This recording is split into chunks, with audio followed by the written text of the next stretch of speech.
So I'm starting the recording and okay, so the recording has been started. So before we continue our discussion where we ended yesterday, do you have any questions for me?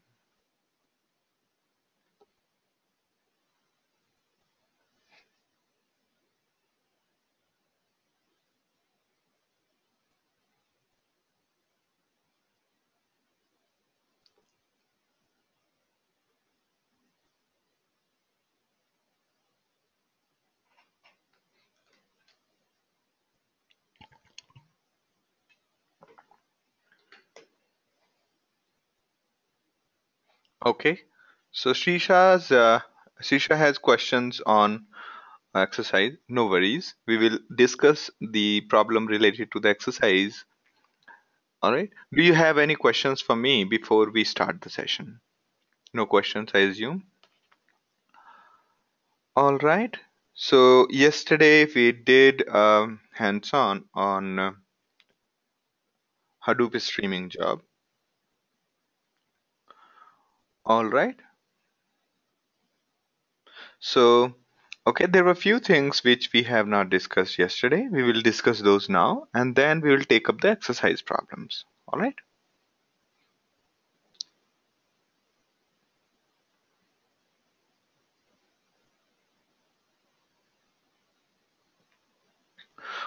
Okay. So here what we did was we created a program called mycmd.sh which takes the input from standard input and give out the output to the standard output, and that we used for the mapper. Same thing we can do for reducer as well. In that case, if you have my reducer.sh, then you will have to mention it here as well. If you have here, like say my reducer.sh, then you will have to mention it like this. Okay.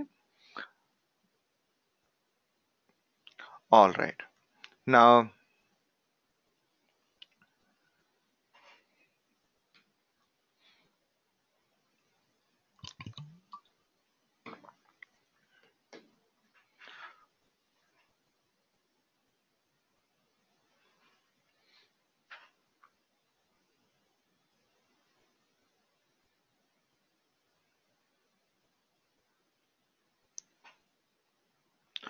all right. Now there are few notes that we need to take. One is it is okay to have no reducer, meaning we do not want aggregation. Whatever is the result we want to save, whatever is the result of mapper, we want to save it as such. Okay. So for example, we can have a command like this. You can have a command like this saying Hadoop jar, Hadoop streaming, input file, output file, mapper, and we are not mentioning any reducer in this. This is completely okay. All right. Now, next is if we do not have any reducer function, meaning we don't have aggregation and we do not want any sorting to happen. If you remember our discussion so far, whatever is the result of mapper is sorted by Hadoop based on the key. Key is specified by your mapper code. Okay. So result of your mapper is sorted based on the key. Now, this sorting may not be required a number of times. If you don't require sorting, then you can turn it off. Okay. You can say things like mapred dot reduce tasks equal to 0.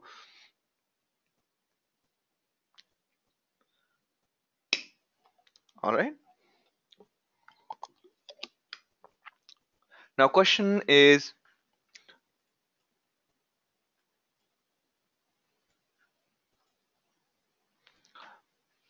all right.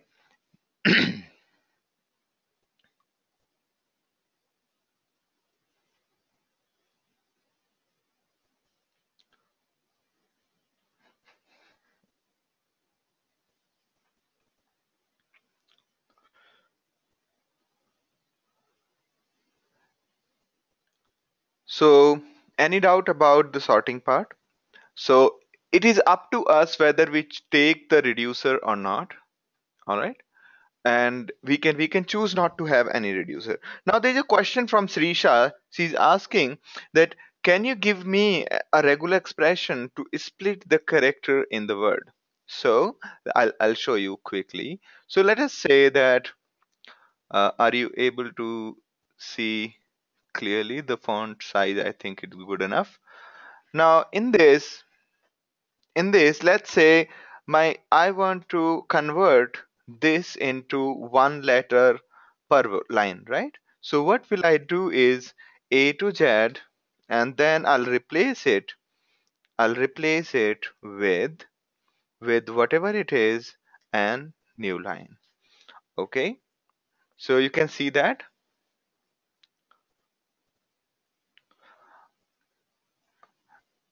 All right. So this basically replaces the whole. It converts Sandeep into S A and D double E P. You can see that. Okay, probably this is what you're looking for. Okay, if you want to have something like tab 1, then you can do that also. You see that? All right. If you have doubt about this regular expression problem, just go through the regular expression session which we have in as a recorded video of about 30 minutes. So you just go through that session and these doubts will be clear. All right. Coming back to our discussion. All right. So it's okay to have no reducer, and further we can go ahead that there is no sorting. If you don't want sorting, because sorting will take a lot of time. Now, why would you not want sorting? Okay. Let's say there is a big file, and as part of mapper, what we want to do is we want to convert this into uppercase. Each line need to be converted into uppercase. In that case, we do not have to have any value. Okay, we'll have only the key that is converted to the uppercase, and we can stop the sorting and have no reducer. Okay, and why would we want to use MapReduce for converting the letters of the whole file to uppercase? Why? Because reading of the file, the IOs will become the bottleneck if the file is too big. All right. In many circumstances, you may not want Hadoop to do any sorting or reducing. Okay, specifically when the IOs are too many, as in the file size is too big to do it on the single machine. In those cases, the normal translation of the data, you would like to do it through mapper. All right, makes sense to you? Why do we not want reducer? Why do we not want any sorting? Is it clear to everyone, or should I give another example?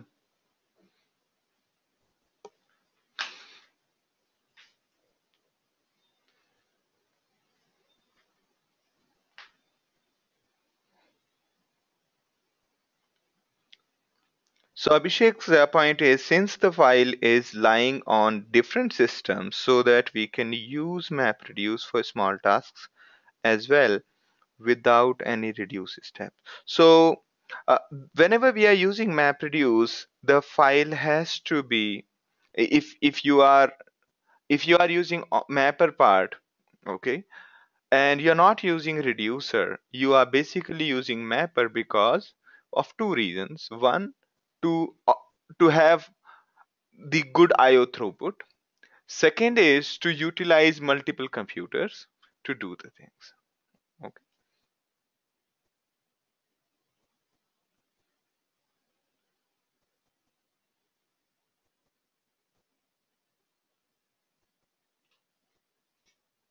So Abhishek, I'm not sure if I understand the question.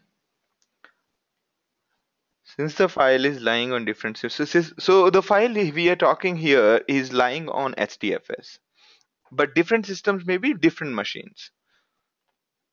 Correct. Now I understand your point. So his point is, since the file blocks are located on multiple machines, multiple nodes, even the work is smaller. it makes sense to do it through maps because it is located on different machines. Good, good, you're right. Now, okay, let me repeat once more. So sometimes we don't want reducer. Let's take a case of you have a very big file.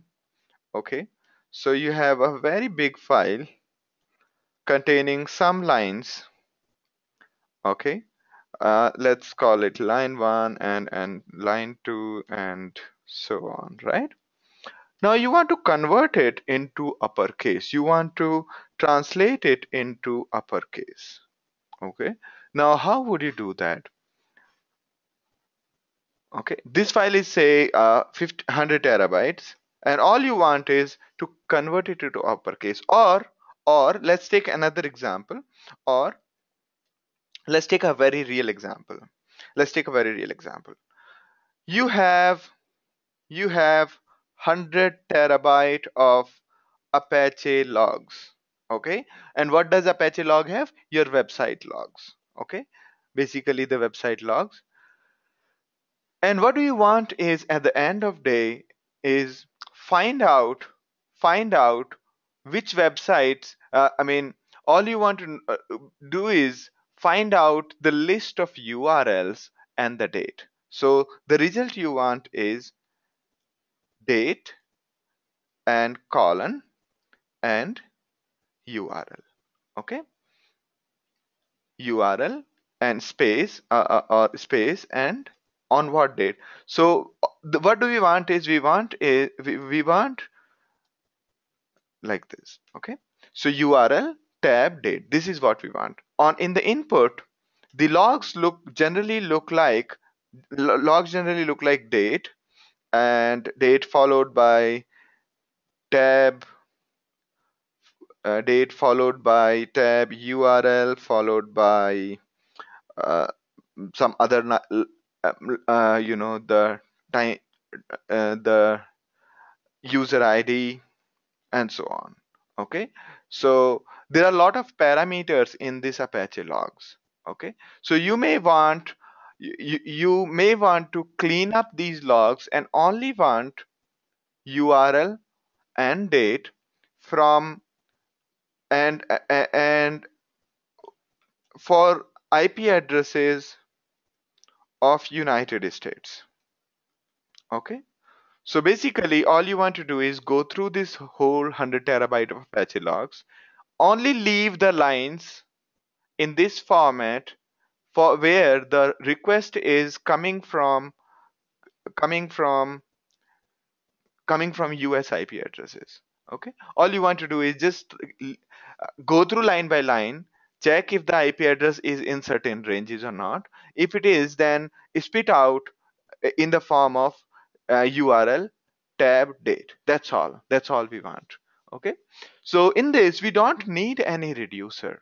Okay, our mapper's job will be to take this whole line, read it, split it by the field separator, check the IP address. In case IP address is of United States, give out only the key, not the value. Okay, not the value, only the key. And since we don't have reducer, we are not aggregating anything.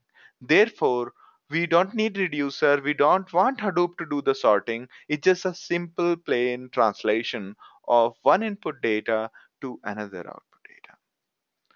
Okay, makes sense now, Michael?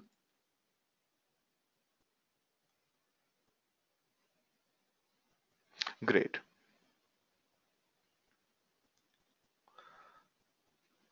Arvind, is it clear to you now?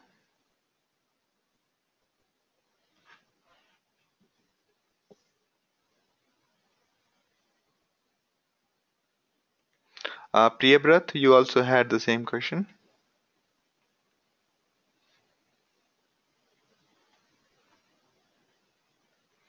All right, we have a good question from Hariharan. Hariharan saying that in the uppercase conversion use case, wouldn't the replication 3 times of each write also happen frequently? Wouldn't that be time consuming? So, all right, that's a very good point. So, whatever is the output, say this result will also be stored in HDFS. Okay, but It is just the first copy that will take time. The other copies will keep on happening parallelly. The replication will keep on happening in the background while the user gets confirmation. All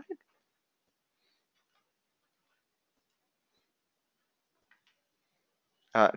That's. I mean, was that your question, Hariharan? Did I answer?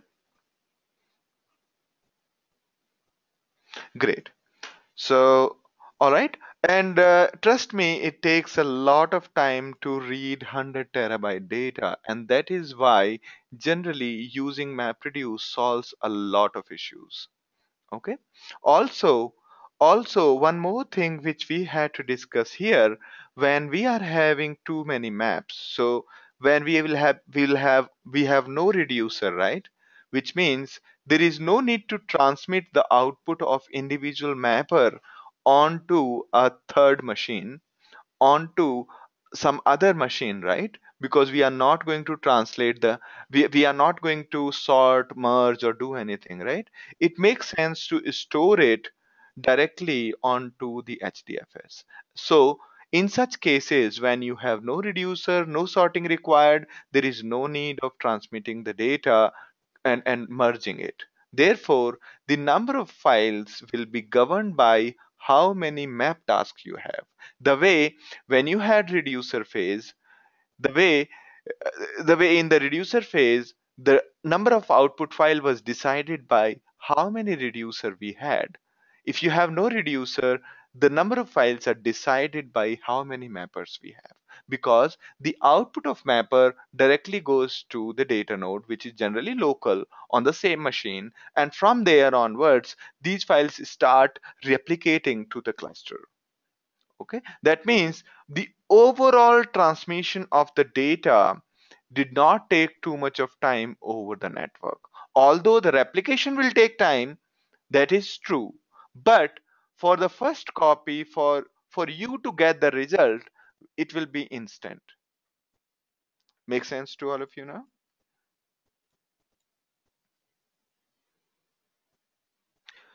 Yeah, Santosh's question is, does replication happen even before the data is being committed? So, in other words, uh, do the user get confirmation that your file has been written only after the replication? The answer is no. The user gets confirmation as soon as the first copy gets written onto the disk. Now, these data nodes start copying the data across the cluster. Okay, if they are not able to create the replica of this current file, you will get I mean, the admin will get an error saying your your file is under replicated. All right, great, great set of questions. So moving on. Also, sometimes it is required, most of the time number of maps is decided by number of blocks and how many machines these blocks are spread across. But few times, specifically when your input file is very small, imagine this. You have written, let's say now, this was an example this was an example of mapper without reducer. Okay, this was an example of mapper without reducer. Now let's take another case. Say for example, you are writing a sort of a crawler. Okay, you are writing a crawler. Okay, or you or let's take a case of scoop. Okay, what does these systems do? They download the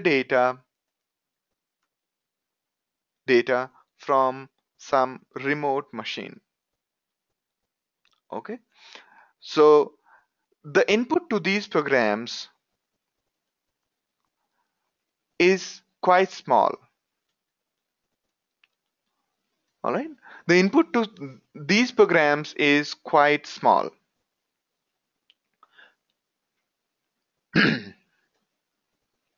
therefore therefore in these cases, so the input file is very very small, right? In case of a crawler, the input file may contain just the name of URL which you want to download, or in case of scoop, The file only contains the connection settings.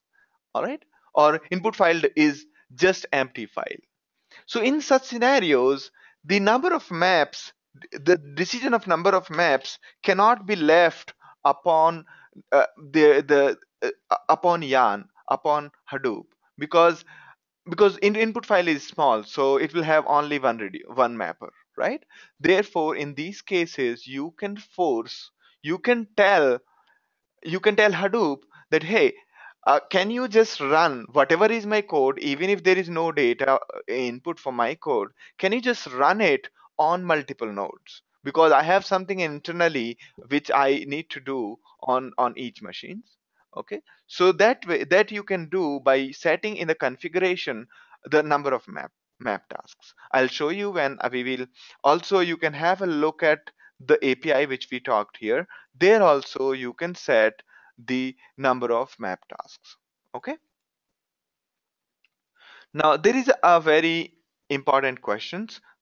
Okay, very important question which keeps people keep on asking again and again, and these all things are also valid for MapReduce in Java as well as MapReduce using streaming. Streaming means any programming language. As long as your binary can take input from a standard input and give out the key values, or in case of reducer, same thing applies. If in case your binary or your program can take the input from a standard input and give out the standard output to the standard output, you are good to go. You are good to use streaming. All right.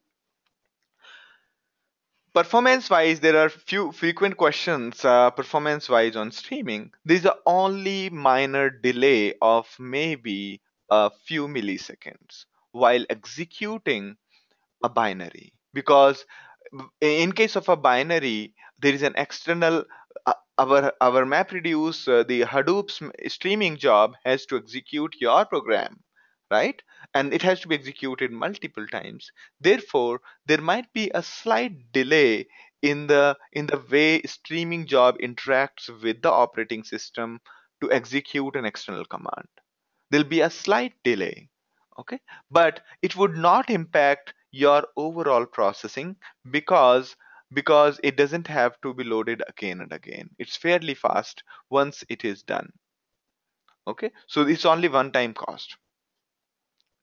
Now, number of reduces is something a very very complicated question to answer, but let's try to answer it. Let's try to answer it, and try to understand the reasoning and the choice. How do you decide? Okay, so there is a common question that while planning your cluster or while optimizing your cluster, you want to tune tune number of reducer. As we said, that choosing a good number of reducer is your prerogative, right? It's not decided by Hadoop itself. By default, Hadoop has only a single reducer. Okay, by default that is the case. But choosing a reducer is your job. And most of the time, what we have seen, even a very experienced engineers, they generally do a kind of hit and trial. Okay, so first they figure out that, okay, we have 30 machines, and out of these 30 machines, these many machines are generally free. So out of these 30 machines, say 10 machines are generally free. So their number of reduced tasks will be somewhere between 1 to say 10. Out of 30, if you have only 10 machines free, so their general strategy will be to choose a number between 1 and 10, right? Because 10 machines are free. Now, this 10 number is mostly based on a little experience. So the way it is done is you start with first single reducer, then you try with 10 reducers. Okay, and then you try with a middle number. Okay, you try with the middle number, as in five reducers, and so on. You keep on doing a little binary search, and in couple of executions, maybe in say 3 4 days, you should be able to uh, come to a very close to the best case scenario. Okay, although there is no general science behind it, although there are few recommendations. One is deciding a number between 0.95 to 1.475 multiplied by total available tasks. All right, so here it is.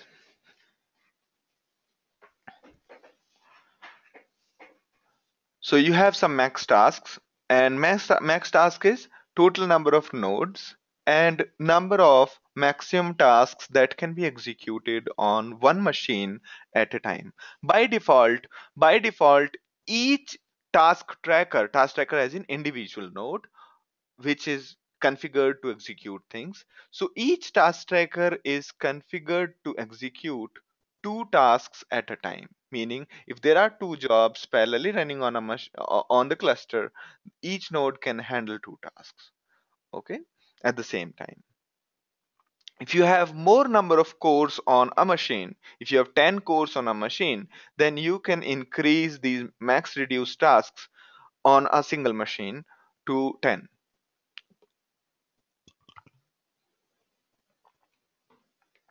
Okay, and then if you have such kind of nodes, okay, such kind of nodes, you just multiply that or sum it up. If you have first node containing two max reduced tasks, second node containing 50, third node containing not 50, 50 is too much, let's say four max task, and so either you sum it up, or if you have all nodes of equal number of reduced tasks, you basically multiply number of. So the idea is to compute total number of tasks that can be executed on your cluster. First, you find out how many number of tasks can be executed on your cluster. By default, it's two. By default you can multiply two with number of machines, and you will get this max tasks that can be executed on the cluster. Now, once you have figured this out, you generally choose something like 0.95 to 1.75 times this max tasks. Okay, and this range is quite huge. Okay, 0.95 is I mean something between point. So basically we are saying that either you use 95% of the cluster, or from 95% of the cluster usage to 1.75 times the cluster. Okay, and when we say 1.75 times, it means that we will be requiring one computer to be utilized twice. Okay, because say, so it all of the tasks will not finish in a single go. We will come to this reasoning. What does it mean by having more number of tasks than the ability of your cluster? We'll come back to this again, and you will understand the reasoning behind this number. Okay, so in as a general thumb rule, people empirically decided at Yahoo, actually Yahoo and LinkedIn, that 0.95 to 1.75 number is a good number. Okay, the overall objective is to get the work done in minimum amount of time. Get the work done in minimum amount of time. So the criteria of choosing any number of tasks is very clear. We have to minimize the overall time taken by our map reduce tasks. Okay, now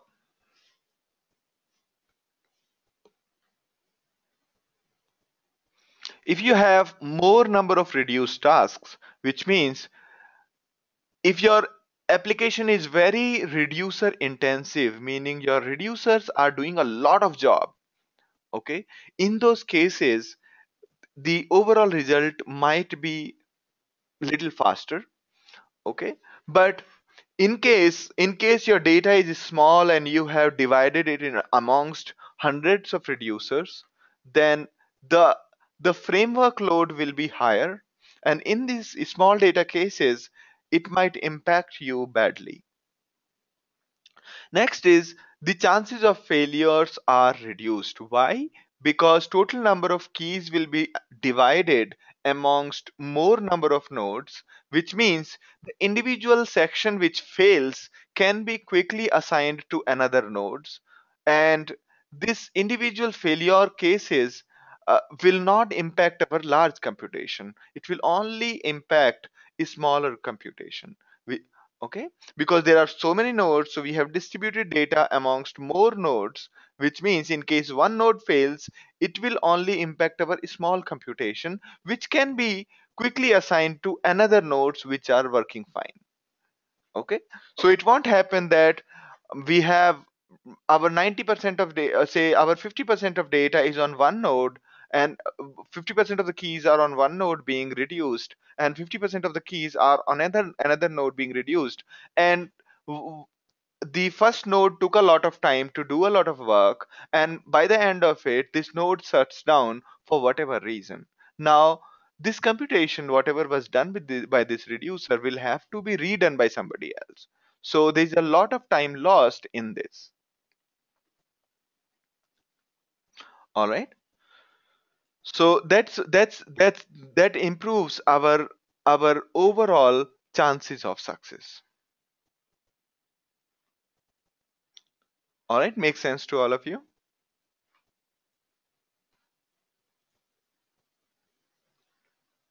All right. So open up your answers to this question and just copy paste them into the questions window.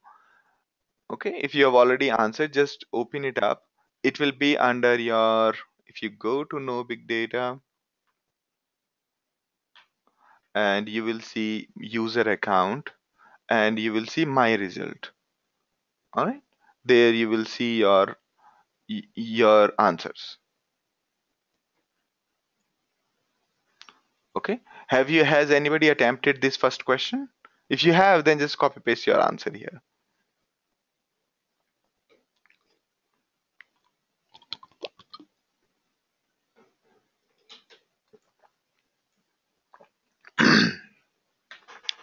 Now, there was a question from Srisha.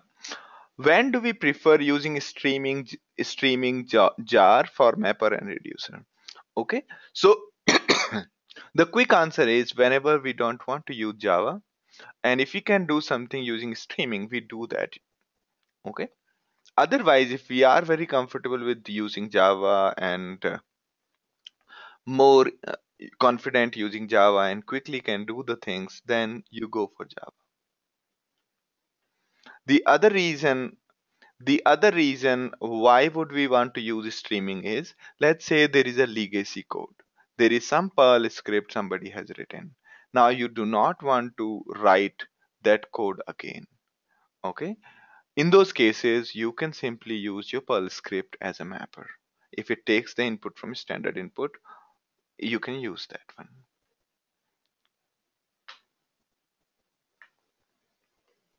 All right, was I able to answer Shisha your question?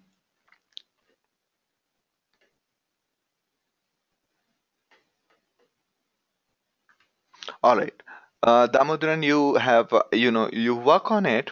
So again, I'll be completely okay if you all guys, after this discussion, again submit your project, because in our questions, you can submit your questions multiple times. That's not an issue. Okay, you can attempt multiple times. All right.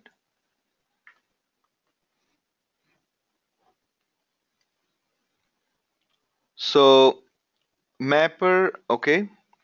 Now there are some answers from the team. Let me just read it out for all of you. Or maybe I can just copy it. Oh, I can't copy it.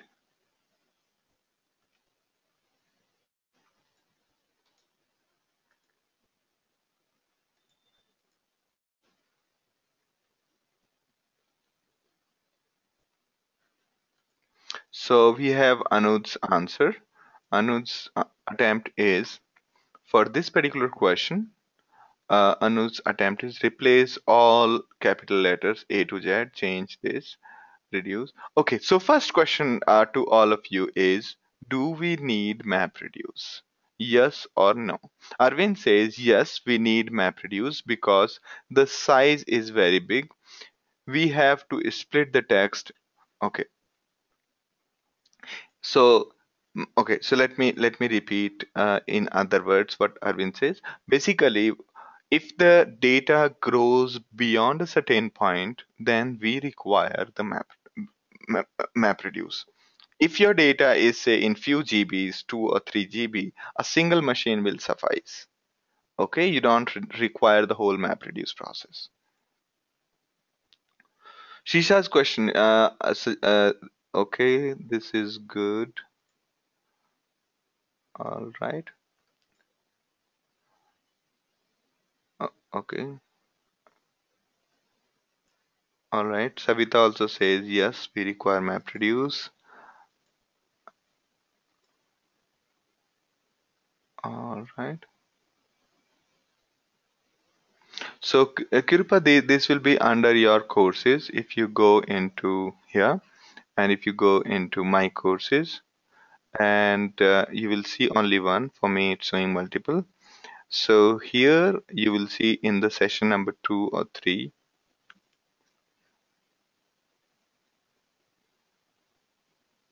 Okay, there is a file system of cloud. These not this, not this.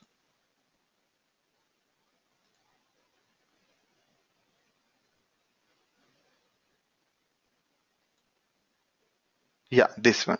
Session number 3, map reduce subjective questions.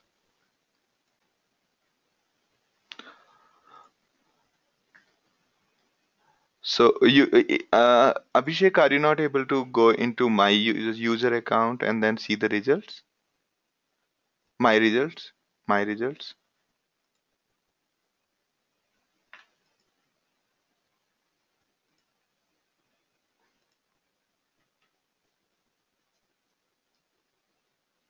Okay. Praveen's question is, if business requirement doesn't need data in sorted manner, do we still require MapReduce? Okay. So Praveen's question all right, all right.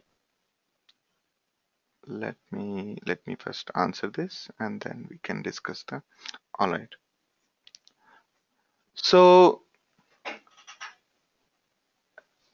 it's not only the result. Okay. It's not only the, so okay. So did you follow on what we were talking about this one? So here we were talking about a mapper without reducer, but still we were using the MapReduce framework, the Hadoop's MapReduce framework, just that we had no reducer. And the reason was that even though we did not require sorting of any kind, right? All we wanted to do is translate one file into another file, translate one form of data into another form of data. We traditionally call that ETL. Okay. So even in this kind of cases, when the data grows bigger, like 100 terabytes or so, using usual tools, it's not possible. It's not about whether the tool is great or not. A single machine cannot do that. It takes a lot of IOs. And those are the cases if your data is already lying in HDFS, it makes a business sense to use a MapReduce framework. Did I make sense, Praveen?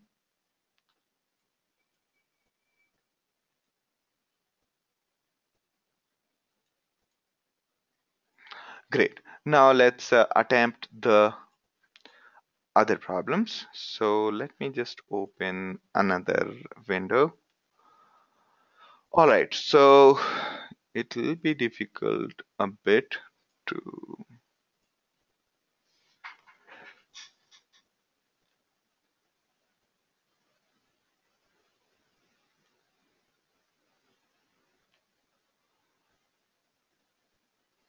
All right, let me just.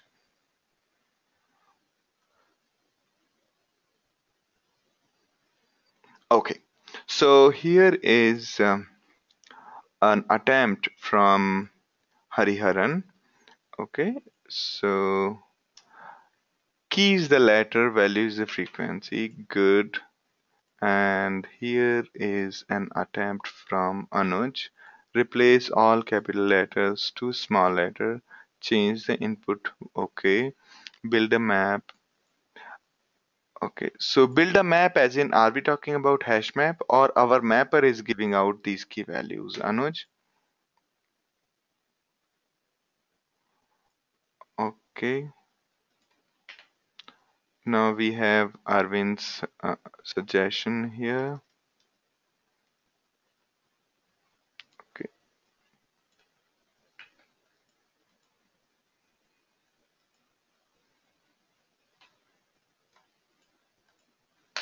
All right. Now Kalua's attempt is here. Sirisha's attempt is here, where where basically the output is a character and one, and reduce is this. All right, good, good. Next is Savita's answer. Now, okay, good. Almost you all are right. All right, great, great. Now Damodaran says for A to Z we have 26 map and 26 reduces. Why it is 26, Damodaran?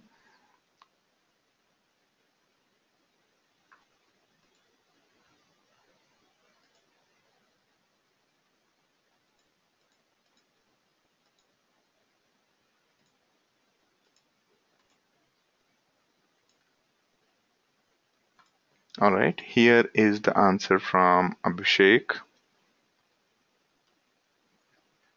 Okay, good, good.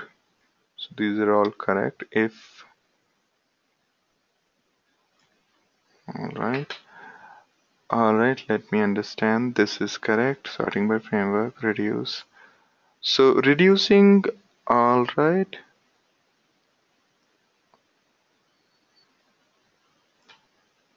Correct. This is approach is absolutely correct. This is perfect, perfect, perfect. All right.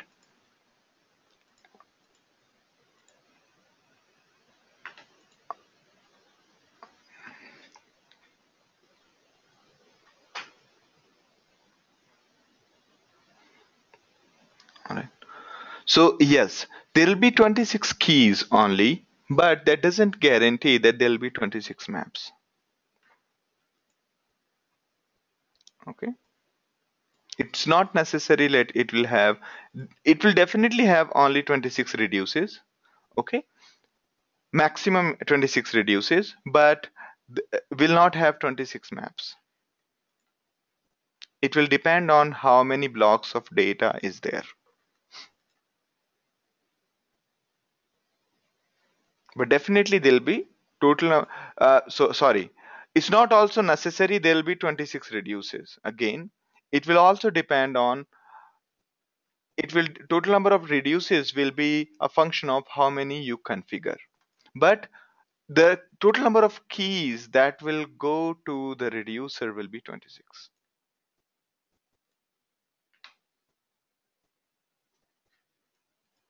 Okay. So the function, I mean, even if you have terabytes of data or say hundreds of terabytes of data, total number of maps will be a function of total number of blocks which are there, and reduces will be a function of how you configure it. Okay.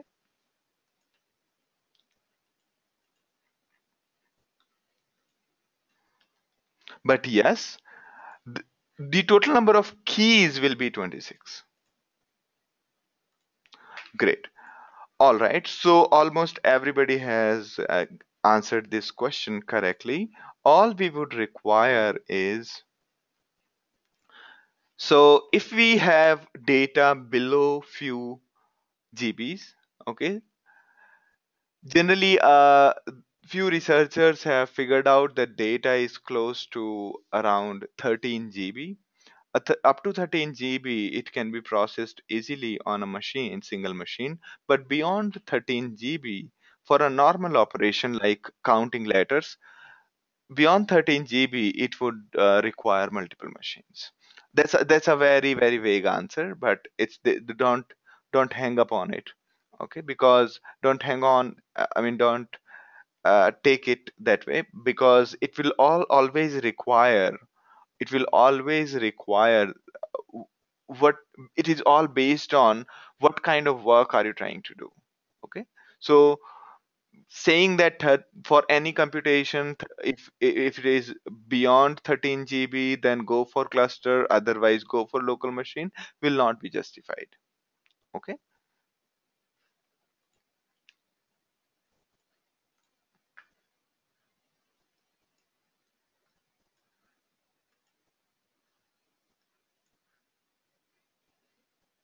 all right. So Mike, now let me just, I'll answer Michael's question. All right. So without MR approach, we basically create, if we are not using, we just create an array of integers of 26, scan the text character by character, keep on increasing A0 by 1 if we encounter alphabet A, and increase A25 for alphabet Z, and others in between. For B, we will increase the first A1. For C, will increase second value in the array, okay, basically third value, A2, and so on. Okay, so this approach is clear to everyone. Using the map reduce, it will look like this. This will have the problem of RAM and IOs and CPU bottleneck. So in these cases, we will require the map reduce, where we will spit out key and the value. Okay, so these answers are good. Let me clearly write it, give with an example. So our map function will convert Sandeep into S1, A1, N1, and D1, E1, E1, and P1. Okay, this is one approach. So if Sandeep is one line, it gets converted by our map function into something like this. And Hadoop will take this and sort it. Okay, Hadoop will take this and sort it. Okay, so Hadoop has sorted it. Now your reduce function will take this and convert it into aggregation. Okay, so for A and D, the total count will remain like this. For E and E, it'll become 2 here. Okay, and for P, it'll remain 1. Okay, but that's the case where there is only one line. If there are hundreds of maps being done on multiple machines and there are multiple lines, then their all result gets all merged together, and reduce will get this data in a very sorted manner. Okay, and I think I have, all right, let me just put it again.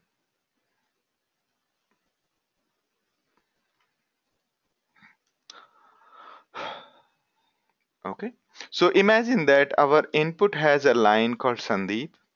Map will convert it into something like this. Hadoop will take it and sort the data, and reduce will basically combine the same keys. Okay, makes sense? That's what I think everybody was trying to do. All right. If there is one more word in another line called Giri, that gets converted into, or let's say there is another word called Sanjeev that gets splitted again into S1. Okay, let me just try to do clever things.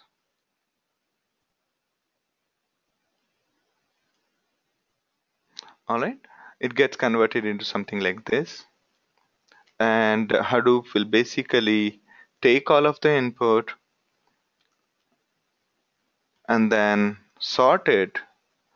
After sorting, we have this result. So A and A reduce will convert it into 2, not 2, 1.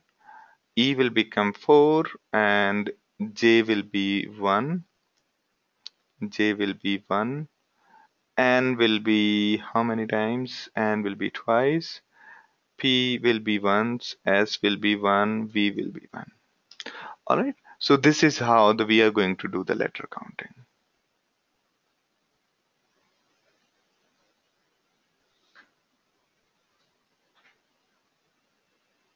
All right. Anu's question here is that will Hadoop not do the grouping part of?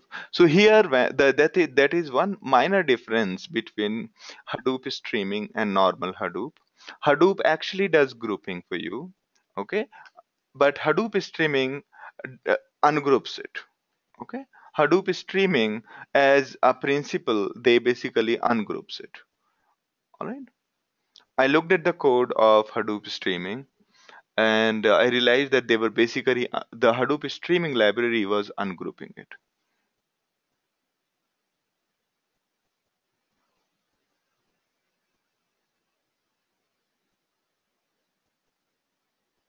Now Hariharan's question is Hadoop will also do the merging, right?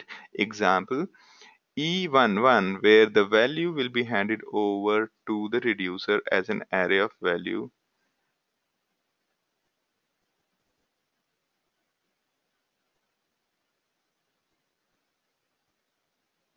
So Hariharan's probably the question point of Hariharan is also the same, that why is Hadoop not doing the grouping?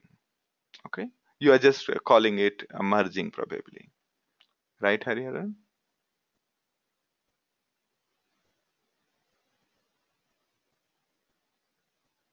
So was I able to answer or should I repeat, Anuj and Hariharan?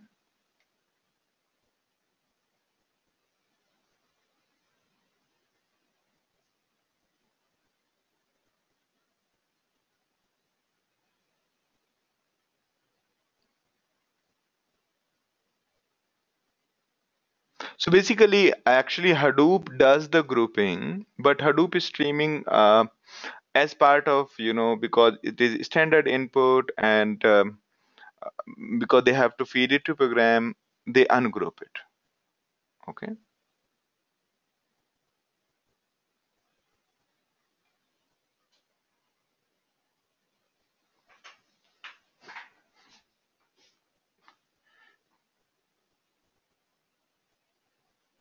Yes, if we use Java, then grouping will happen. All right, now we have Michael's question. Okay. Why not just increment an integer every time a certain key is found instead of giving each key a value of 1? Okay, because we do not know how many keys are there and we do not have a control over because you can always imagine that maps is going to run at different machines and in different processes, and these maps do not communicate with each other.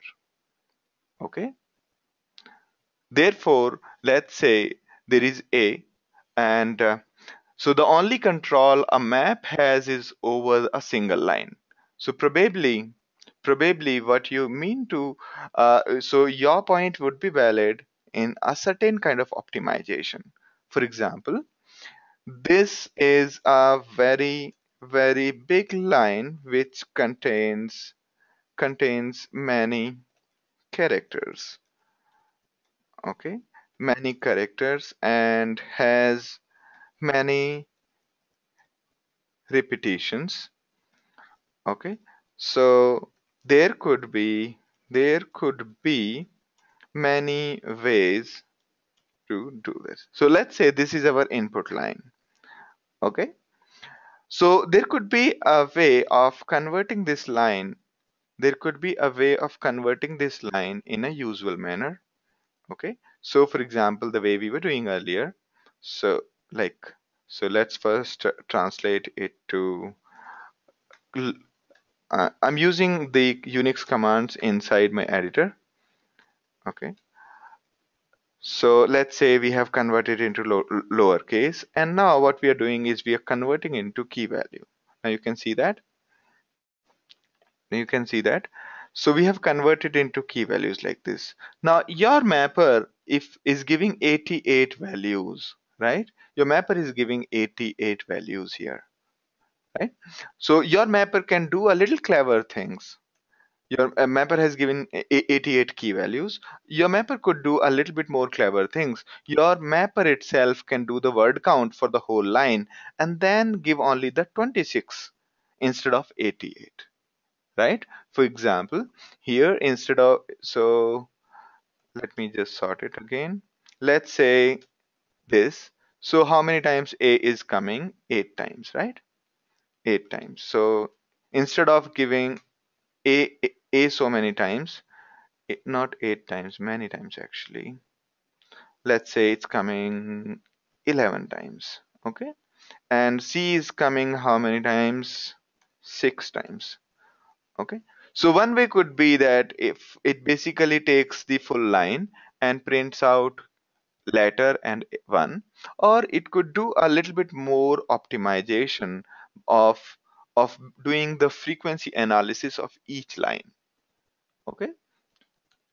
So it could become like this, and it could become something like this. Sorry. So this goes like 10 minus 3 is 7. So I hope you get the point.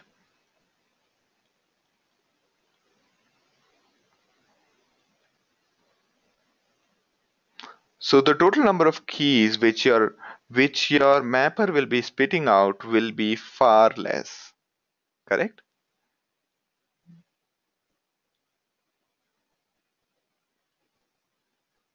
Okay.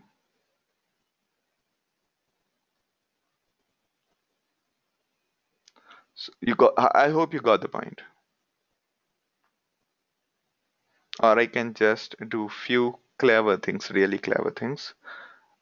All right. I could do.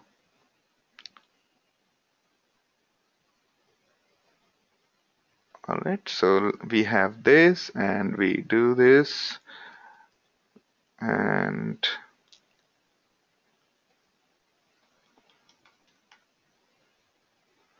okay.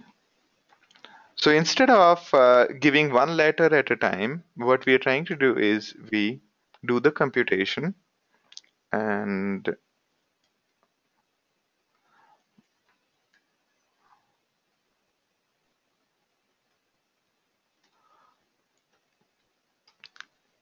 we do the frequency analysis of each line, and whatever we were going to do with the whole line, we are doing it here like this. Okay, so instead of giving 88 keys, you are only giving 18 keys for each line. I mean, for each line, it might vary, the number of keys might vary. All right, so this is that's a minor optimization.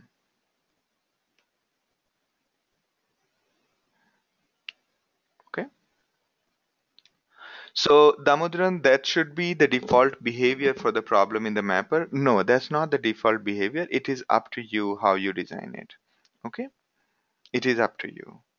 So the whole line is given to your mapper. Now, what keys you want to give out is up to you. All right.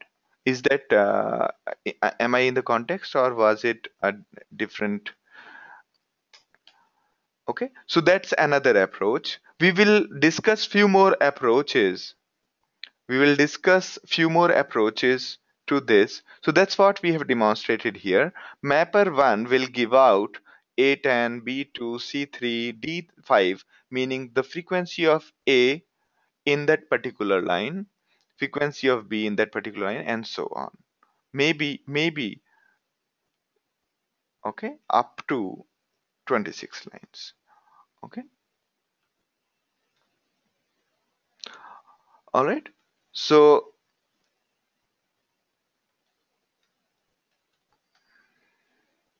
similarly, mapper 2 will give this output, and in the reducer, we will get, if we are using Java, then we'll get it grouped. Otherwise, we'll get it sorted. We'll have to combine by ourselves. All right. So this was one situation. We will see in future we can actually do a lot of things to optimize this kind of problem, because if you think about it, the mapper would have 128 MB data, right? Each each data node will have 128 MB data, and imagine how many characters will there be. And if you are transmitting so many characters, you are actually utilizing, you are ex- exploiting bandwidth, right? You are overusing the bandwidth. While you could just transmit, each node has to just transmit how many A's were found, B's were found, and so on. Each node have to just transmit 26 characters instead of the full set of keys. Okay, so we could actually run reducer on each data node, and that is called combiner. We will discuss it in the future. All right, now coming to this second question, how many of you have attempted it? So what will be the key and what will be the value? Let me just have a look at. Okay, this was good. So here is Anuj's attempt. Replace all the commas and spaces with new line characters. Build the key for each record by arranging the vet. Okay, okay. So anybody agrees with this approach?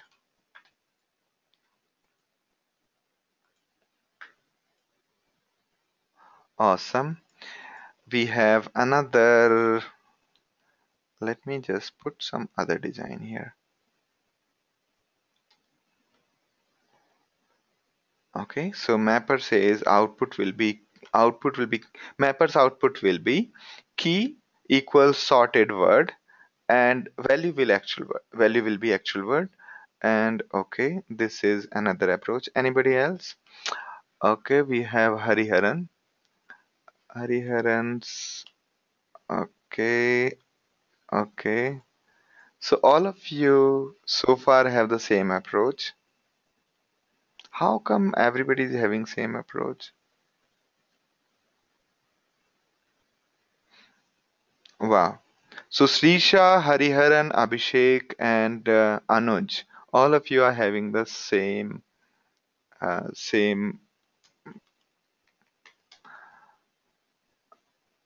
All right. Here is another approach from Arvind. For each word, we have to find all possible combination of letters. Interesting. So for each word, we have to find all possible combination of letters. Okay, if the word is cat, then it can have the following possible. Okay, that means depending upon number of letters in the word, there can be n into n minus 1 possibilities. It's not n into n minus 1 possibilities, Arvind. It's actually n factorial. All right, if you have n number of letters in a word, there are basically n factorial possibilities.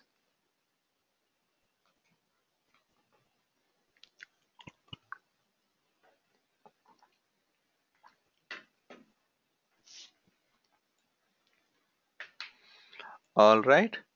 And for each of these combinations, if we find, then report the word. Okay. Okay.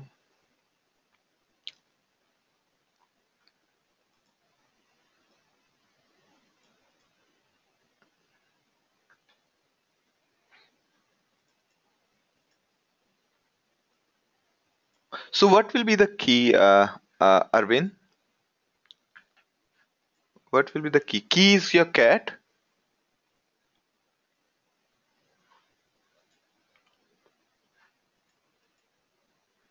So what will your mapper do? Will your mapper give out what will be the output of the mapper? Output of the mapper will be cat act, cat tac, act cat. So if the input is cat, then your output is this mapper. Okay. So this actually, you think about it, try doing it. It's one of the approaches, but it's actually too inefficient. As I'm telling you, that for each word, if there are 10 words, there are 10 factorial. And you know how much is 10 factorial? Uh, Okay. If you have 10 and there is a 10 factorial, so these many permutations are possible out of a word containing 10 letters. Okay, so a word like independence will have close to say thousands of permutations. Okay,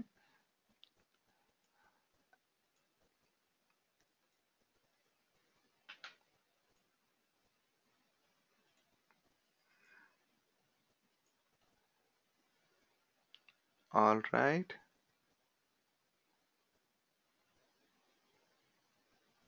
correct. Grish is also saying all right, so there are two different approaches. So Subbareddy's question is, don't we need find the size of the comparing words? Yes.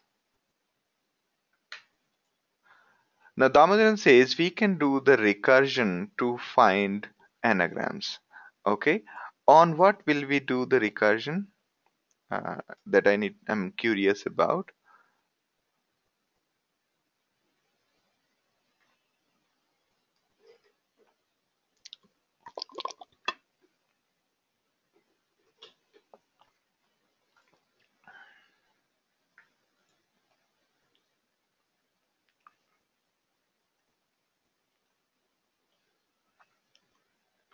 So Damodaran says the map will give the number of iterations of the recursion function, and the reducer will sum all the keys recursion.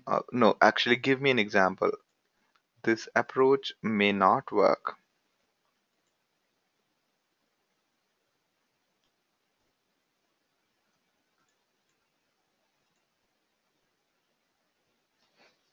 Yeah, give me an example the way you are saying just now, or maybe I need to think a little bit more.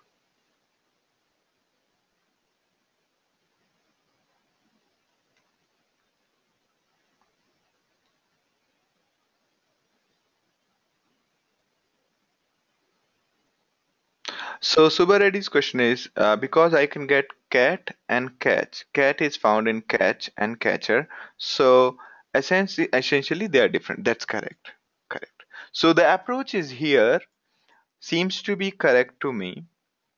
So if we have a word and we take all the letters, then arrange them in an order. I'll just demonstrate you the approaches which we have been discussed. So look at this one here. Damodaran, can you give me a little one? Maybe you can submit it and I can review it. Probably you will also need a little bit more time to express. All right. Okay. So other than this approach also requires a little bit more review. Okay, because it will be very inefficient and finding duplicate is itself a very difficult task. You have to do lot of metadata kind of things to mark that this word is coming from that actual word and so on. Okay, so that requires a little bit more efforts. Now there are a couple of more very interesting answers I got earlier. I can also share those. All right. So this approach seems to be good to me right now. So you take the full line, say the cat act in tic-tac-toe. Okay. So this full line is given to your mapper. If there are hundreds of such line, For each line, the mapper code will be executed separately without mappers communicating with each other, because one line might be on one machine, other line might be on another machine, and so on. Okay. Now, this mapper forms the key by sorting the characters, and the value is actual word. So the becomes ETH. Okay. The key for the is EHT. Is smaller than H than T. In alphabets, E comes before H then T. So that's why we have ordered them that way. Okay. Or we could even do the descending way, as in THE itself or TCA. In either way, we just follow one pattern. Okay. Because the property of anagram is that the two anagrams will have same set of characters. It's just that they are shuffled, right? That is the quality of anagram. So if we unshuffle them, meaning if we order them, that means all the anagrams will have the same set, same key, right? If we unshuffle, if we unshuffle the letters of all the anagrams of a word, they will all result in the same word. There and vice versa also true. If we form the key, if we form the key based on sorting of the letter, based on unshuffling of the letter, therefore all the anagrams will have the same key, and Hadoop will bring them together. So finding the anagram has been converted into a sorting problem, a problem of grouping. Okay. Now you can see that if we can create this kind of key value, Hadoop, this line represents the work done by Hadoop. Hadoop will prepare this kind of a table, and then we'll have this. Okay. So act, cat, and tag have been brought together, while tick, the, and toe do not have anything. Now reducer doesn't do anything much here. Reducer just prints out the values instead of the key. That's all. Reducer is not doing much of a work.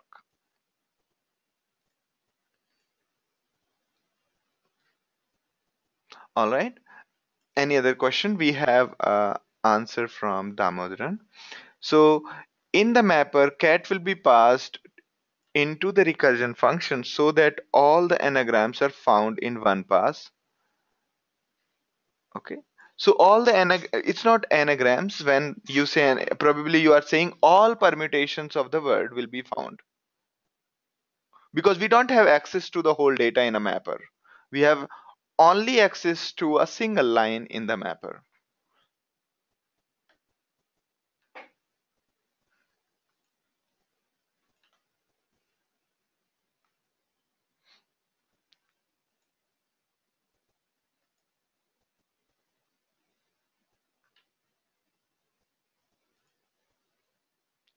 All right. So, Damodaran, I think I need still an example. So here you're saying in the mapper, cat will be passed into the recursion, so all the anagrams found in one pass is ON. Okay, so all the anagrams that are found in one pass is ON. You mean permutation, right? When you say yes, yes is for permutation.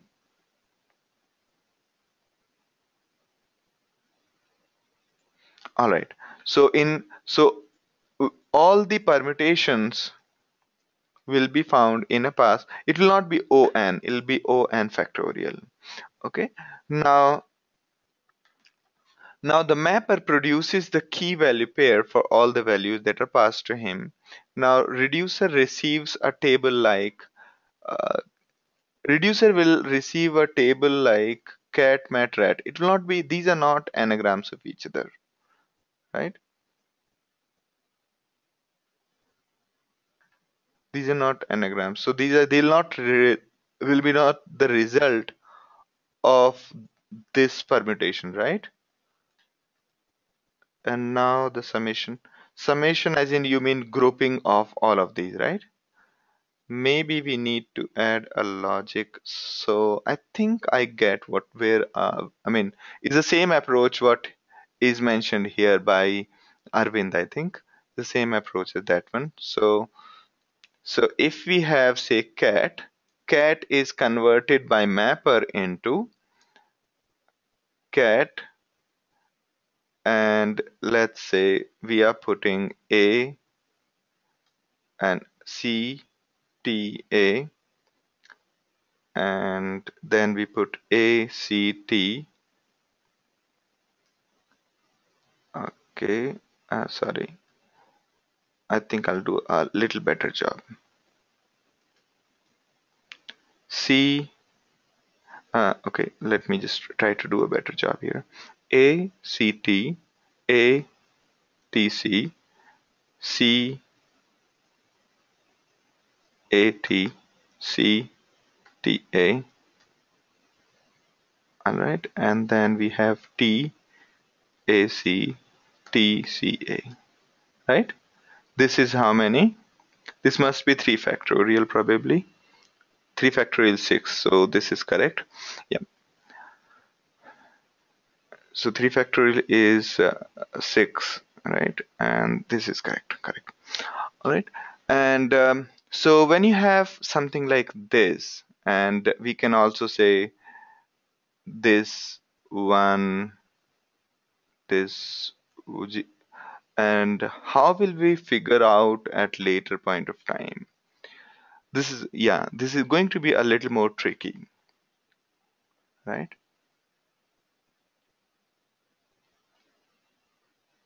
Because you'll have to, for deduplication again, you will have to do the same thing, because what will happen at the end of day is all of these will have the same answer. Now again you'll have to deduplicate them, and that is going to be a very difficult process. Correct?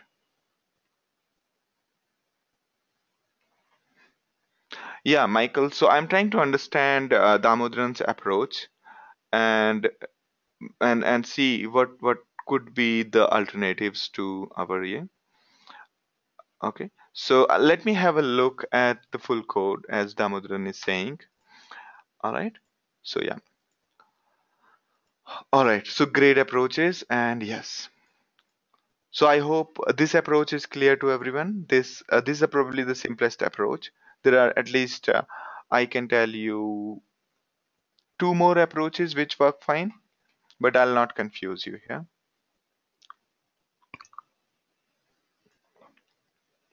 The other approach could be we take the letters and then do the frequency analysis of these letters and form a bit array and print that as a key. There could be a couple of more approaches, but those will again confuse you. So I think this is probably the most simple approach. All right. So is this approach clear to everyone? Feel free to write in your own words. If you have another alternative approach, please feel free to write it and submit it. All right. Now, next approach we are going to talk about is for this. Okay. Now, how many of you have been able to do this?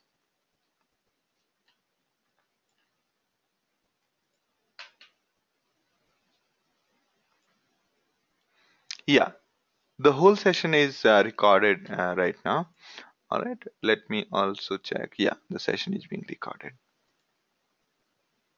But be aware that sometimes this GoToMeeting is not very stable on Mac. So sometimes the video gets corrupted. But I think I have understood when it gets corrupted. So I try to avoid those circumstances. All right. Now, cool. So Anu says that key will be DNA sequence and value will be user. Again, Abhishek says key will be DNA and the value will be user. Split each line into two parts, user and DNA. That's Hariharan. And the mapper will give key value. Awesome. Great. By taking keys as DNA and the value. Perfect. Perfect. So I think everybody is correct so far. Anybody else? Anybody else has any other approach?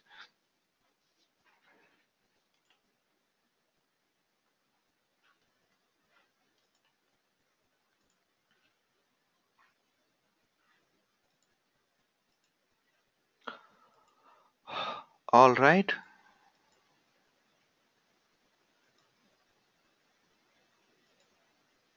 So I think this is clear to everyone.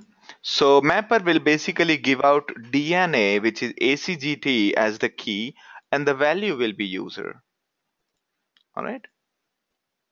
Now this is little tricky.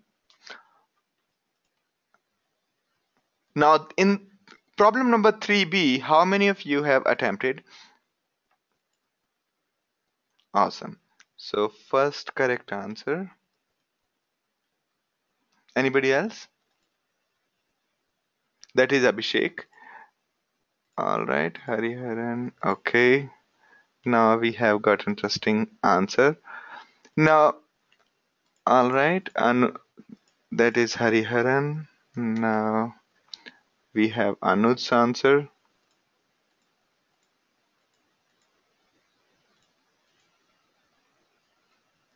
All right, great. All right, so let me have a look at each approaches. So the first approach is from Abhishek. He says that in the mapper, pick up the key, which is the DNA, pick up the DNA, find out the mirror of the DNA, compare the mirror and the original. Whichever is smaller, make that as the key. Wow, this is good. This is good.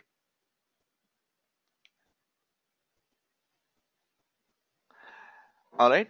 So, all right. Now, next question, next suggestion is compute the hash code of the input DNA, then compute the hash code of reverse DNA. Keep the key as the DNA with the maximum hash code. Good. So your answer is also Hariharan. You don't need to compute the hash code, okay? Because hash code is not a great thing because hash code might lead to hash code collision. There could be two different strings which have the same hash code, okay? But approach might work because hash code of the reverse and hash code of the forward may not have be equal, okay? Therefore, this technique could work. Okay.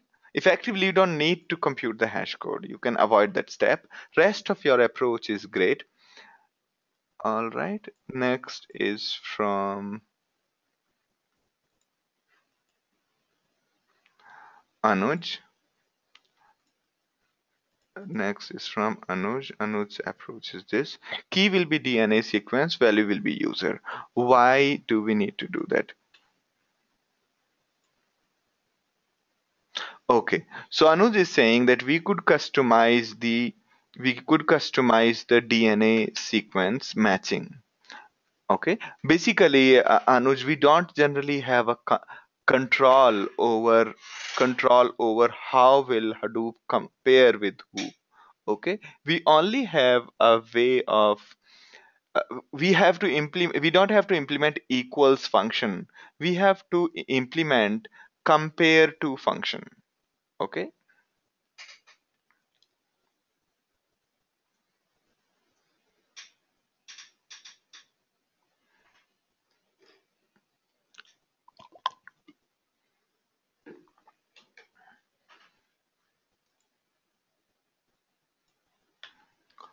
All right. Good. Good. Good.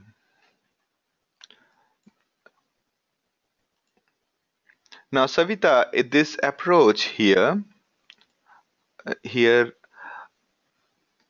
I can see your approach.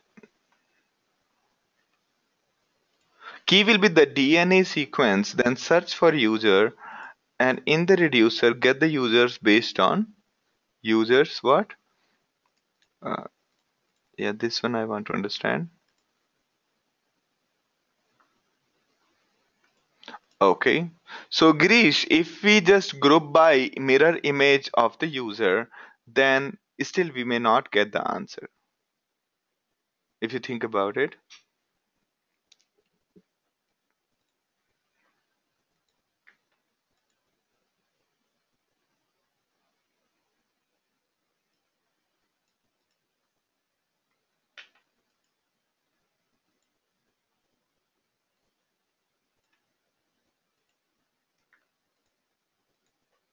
All right. So Arvind's question point is that for each of the user's DNA sequence, mirror image would be interchanging the letters position such that last becomes first, first becomes last, and okay, yes, that's correct.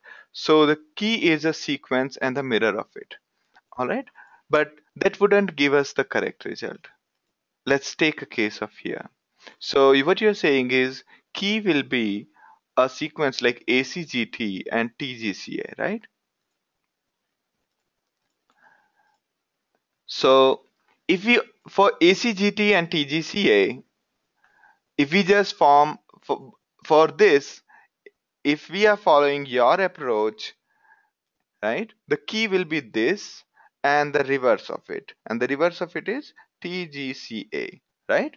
For this one, the key will be this followed by ACGT, right? So this is not the same key, and hence they will not be grouped together, isn't it?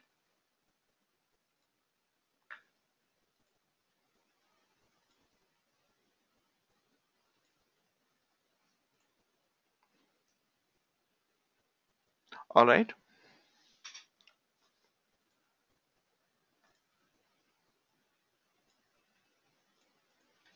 So, Savita, if the key is a DNA sequence, right, then the users which we want to bring in a family, they will go to different reducers, right? Because we want to bring ACGT and TGCA together, right? If right, if this is your key directly, so what will happen? User one might go to one reducer, user two might go to another reducer, right? Therefore, you can never bring them together using whatever means inside the reducer. All right, good. So now here is the approach which most of you gave in the beginning. So here's the approach. So in the mapper, we compute the DNA and the reverse of the DNA. Okay, and whichever is smaller out of the two, or bigger out of the two, anything, right? Either bigger or smaller, but we have to pick that consistently so that so that we can bring mirror image and the normal one together. For the mirror image also we should get the same key as the forward image. Okay, so ACGT, if we see for ACGT, the mirror image is TGCA, right? Out of TGCA and ACGT, the minimum is ACGT. And how are you computing minimum? Based on if you put them in a dictionary, the in dictionary the words are ordered, right? If you put them in dictionary, which one comes before? Okay, so consistently we pick the smaller one out of the mirror image and normal one, so that so that whether whether we our whether we are processing TGCA or ACGT, our key will remain the same thing. All right, and therefore for user 1 also the key will be ACGT, for user 2 also key will be AGCT. Why? Because for user 2 we will compute minimum of TGCA and the reverse of it, and the reverse of TGCA is ACGT, and therefore this key. All right, similarly for ACG, the minimum of ACG and the reverse of it, and which will be this one, and so on. Now you can see clearly that user 1, user 2 and user 4 will come together, while user 3 and user 5 will come together, and user 6 and user 7. Is it clear to everyone? Because our overall objective is to bring the users whose DNA is either same or the mirror image of each other. Okay, and of we do not have luxury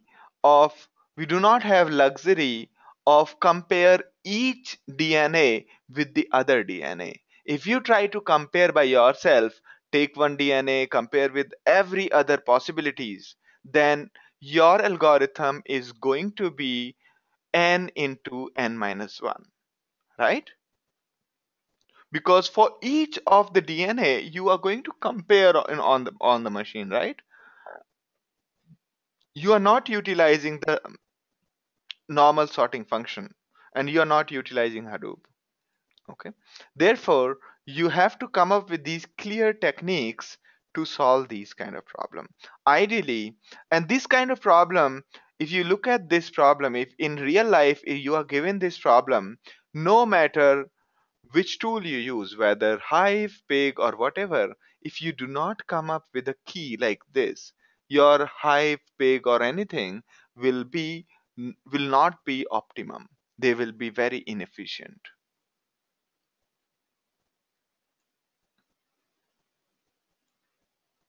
Okay. So basically, the idea is to convert every problem into the sorting problem. All right. Now let's take the fourth problem. So is this clear to everyone? The DNA problem. This is a little tricky, and I'm pretty happy that most of you are able to come up with the solution.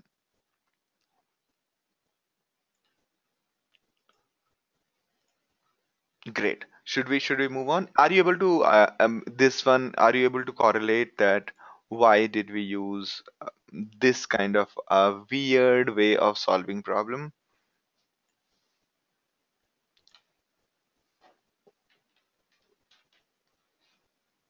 Because it's not a straightforward thing. In a straightforward thing, we'll pick first one, compare with rest of it, then pick one, second one, compare with all others, and so on.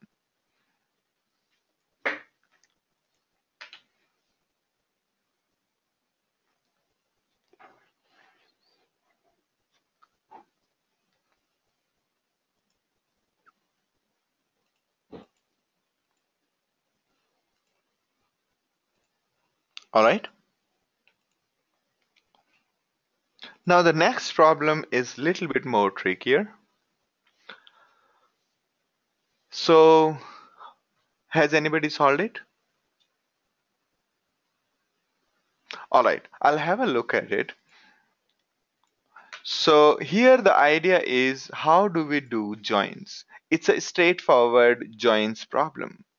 Okay, and now this joins problem has to be converted into a map reduce. Okay, so this is the approach which we are going to use. So you got list 1 and list 2. Okay, and as we told earlier that to our map reduce process we can pass on multiple input files. If we put multiple input files in a single folder and we pass on to the Hadoop in this manner, then that should be good enough. Okay, so all we do in this case is list 1 and list 2. We just concatenate them. We just pass on to our mapper. Mapper does nothing. It just prints the data to output, and there is no reducer. So, let's say there is a reducer. Okay. So our list 1 and list 2 were merged by our mapper. Mapper did nothing but just took the input and printed out as such to the output. So our result here, the mapper converted our input into this kind of thing, and then Hadoop grouped it for us. Okay, or if you are using streaming, then you might have to group it by yourself. So Hadoop grouped it for us. Now in the reduce function, so this is your mapper, this is your reducer. Mapper did nothing this time. Mapper basically took all the input and printed out to the output. That's all, forming the key as such. The voter is the key, the voter is the key. So that for a voter, all the votees as well as the voter's worth come together in the reducer. Okay, so this line will be going to your reducer function. This is voter is the key, an array of all the people who he voted to, as well as the wealth of the voter. Okay, that's what you get. This whole line is what you get in the reducer function. And inside the reducer, you do a little bit more clever thing. You print out that who got how much worth because of A voting to them. Now, this one basically represent this line basically represents that A's wealth is 5 and A has voted to B and C. Now, because of this line, how many votes did B get? B got 5, C got 5. Similarly, for this line, C got 1 vote. C got 1 vote. Because of C voting for F, F got 11. Now, F voted for C and F has no wealth. Therefore, C got nothing because of F voting for them. Now, effectively, this is the total vote count. Now we can just group by the first key and sum up and we'll get the vote count. So we go through second map reduce phase. We have two map reduce phase. First phase basically gives you this kind of result. All right? Is that clear to everyone?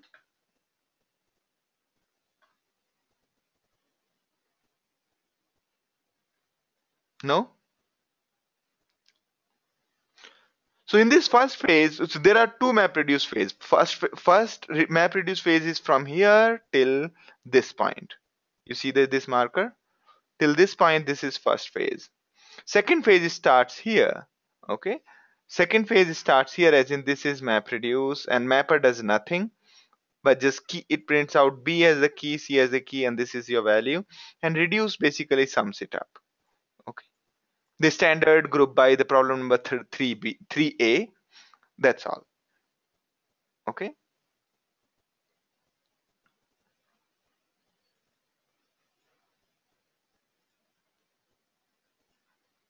So will it be a two-step process where the output of first step will be the input to the second MapReduce? That's correct, Anuj. And the way multiple phases of MapReduce talk to each other is using using the using the HDFS. So first phase will write its output to the HDFS. Then second phase will start reading from that HDFS file and then process it and then outputs it into HDFS again. So it's like you are basically executing two separate MapReduce processes, two separate MapReduce jobs. Okay.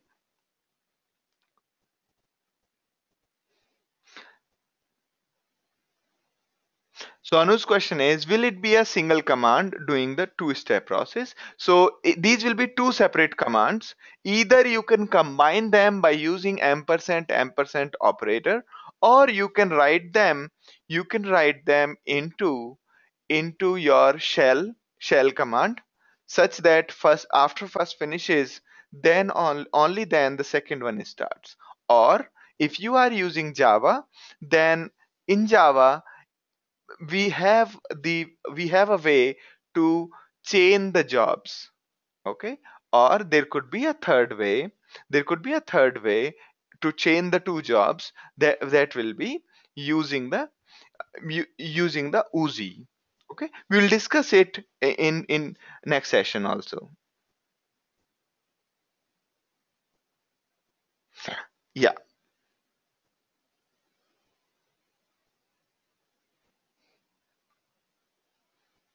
All right.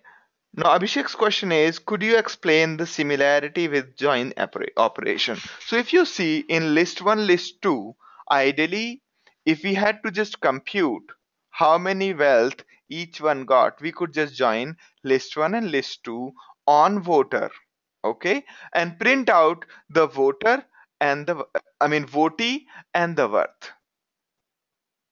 We join on voter and print out votee and the worth. That's what is happening here.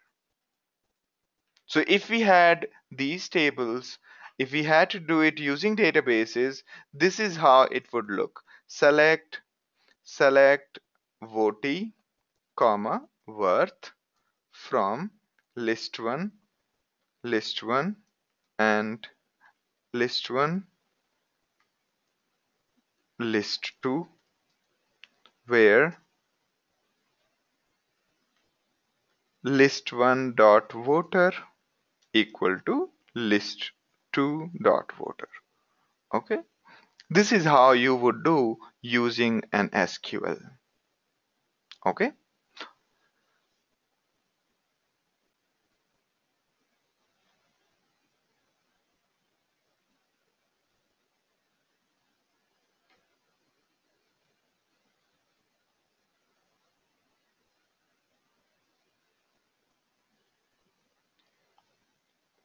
All right. So Arvind's question is, can we solve mappers functionality using Unix command? Yes, we can do that. You could basically, if we had to do it using Unix instead of SQL, you will say cat list 1 and list 2. Okay. And then that's all. So list 1 and list 2 got concatenated. And then in the next shot, we could basically do sort, and then we could once the sort happened, then we cannot do it so easily. We might have to write our awk script or Python script. It's difficult to do it using shell. This logic where we are picking up values from this array and rewarding that value to B and C.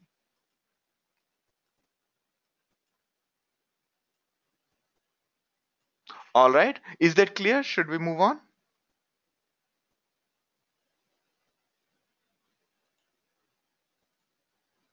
All right, so I think it's a break time. Let's take a break and then come back in 10 minutes. These are very important problems that give you various reasons when we discuss. Although you will, this kind of problem, this voting kind of problem, you would not require to solve using normal MapReduce. Okay, and all of those who are wondering who solves these kind of problems, why are we talking about these kind of weird, these kind of strange democracies? The truth is, this is the algorithm, this is the oversimplified version of, can somebody fill in the gap?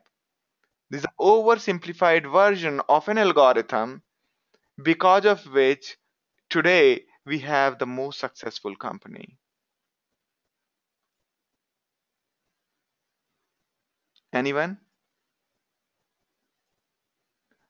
There is a company who became successful because they invented a better algorithm for, and they figured out that this kind of voting is very helpful.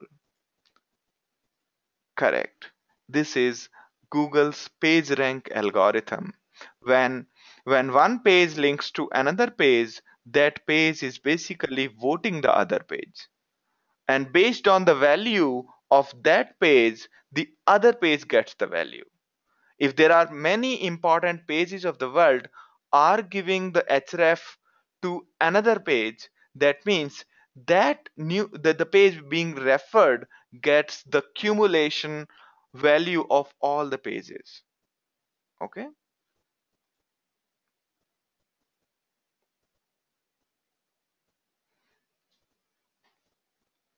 all right, makes sense to you? The page rank algorithm, because of which Google started and Google became successful.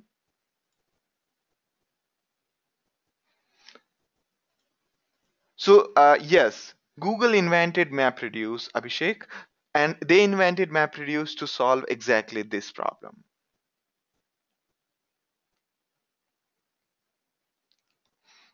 All right. Okay, so I mean, these things come into play when you talk about a lot of data. And if you are able to think through these kind of designs, then you will be able to solve further problems. Those who are interested in a little bit more complex problem, please have a look at the blog. There is a matrix multiplication. Search, I think we come matrix multiplication using Python. I think my blog comes into somewhere. No, it doesn't come. Yeah, first one only. Matrix multiplication in Python using MapReduce. So this is the one which I had written a little while back. Okay, so you can have a look at this is a Hadoop streaming example I have written for basically displaying how can we utilize MapReduce to do massive multiplication. If you have really huge matrix, like having billions of records, then billions of records and billions of columns, billions of rows and billions of columns, how can you multiply them? Okay, and for that I had written this. You can try it out, and yeah,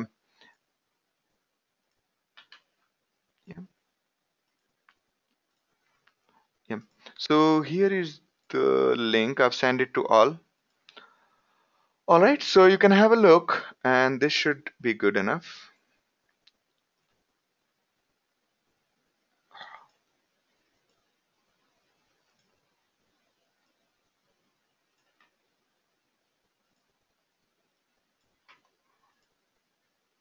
So Hariharan, I have not done the Java implementation of the matrix problem, but you can try it out. It's not that big a deal.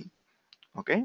If you have a look at the Python version, you can do the Java version also.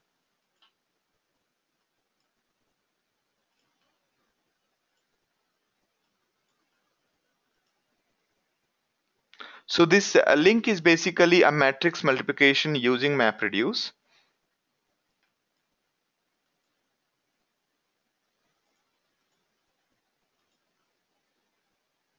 Okay.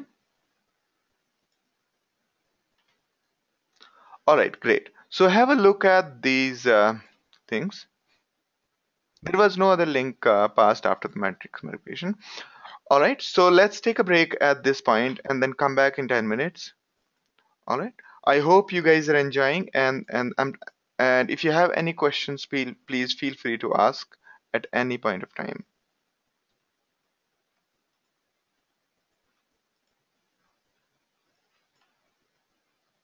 All right. So break for 10 minutes. Back by 10:20. Not 10:20, 10:30.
So can we start now?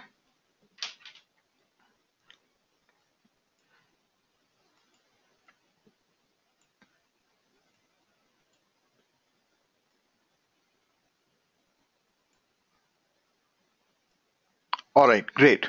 So,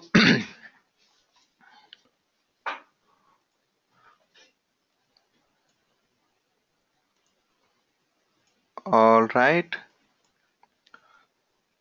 Anything before we go ahead? So, all right. So here is something which you all need to know that there are cases when you should not be using map reduces. Okay, because there is no such framework in the world which can do every job in the world. All right, there are limitations of every framework. So, first thumb rule to live by is if the job can be done on a single machine in a very reasonable time, in an acceptable time, and you do not foresee in future that this will take more time than what is taking now. Okay, do not use MapReduce. Okay, MapReduce is not like a kind of uh, framework for manageability or any other, you know, mm, or any other objectives. Okay, something like some people use struts, some people use other frameworks for reasons are generally the manageability and other benefits. MapReduce is not that kind of thing. MapReduce is mainly for ability to perform large computation on large data. All right. So if the work could be done using a single machine and without MapReduce, get it done without MapReduce. Okay. So second use case is when the computation depends upon the previously computed value. Any such problem where the computation depends on previously computed value cannot be divided on multiple computers. It's impossible to divide the problems such as Fibonacci series. And if those who remember Fibonacci series, in Fibonacci series, what we do is we compute a particular number from the previously computed values, previous two values basically, and so on. We keep on doing it. Fn is equals to the meaning nth term is equal to the summation of the previous two terms, which is n minus 1 and n minus 2 terms. Okay, so so the first two terms are 0 and 1, and then second is 0 plus 1, which is 1. Third is 1 plus 1, which is 2, and fourth is 1 plus 2, which is 3, and so on. Basically, in wherever the computation has to be sequential and you are not able to find a way to divide it. Okay, let's say tomorrow you figure out an algorithm using which you can uh, basically pick up a random number and you can say whether this is a Fibonacci term or not. And and you can basically pick up two consecutive numbers and tell that these two consecutive numbers are Fibonacci series. In that case, you can use MapReduce for Fibonacci because you can say from 0 to this number, you go on to first node, from this number to this number, go on to the second node, and so on. Okay. But till that point of time, since that is not possible right now in Fibonacci series, we cannot convert Fibonacci series. We cannot produce Fibonacci series using MapReduce. All right. Next is when you require real-time response. Real-time uh, as in as soon as you press the enter key, you want to see the results in below a minute.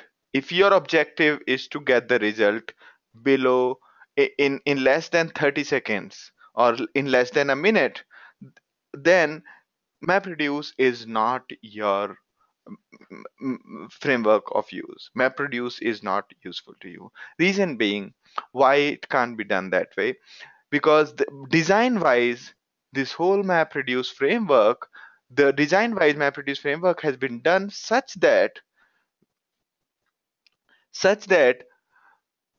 the jobs are executed on the cluster and there is a scheduling going on.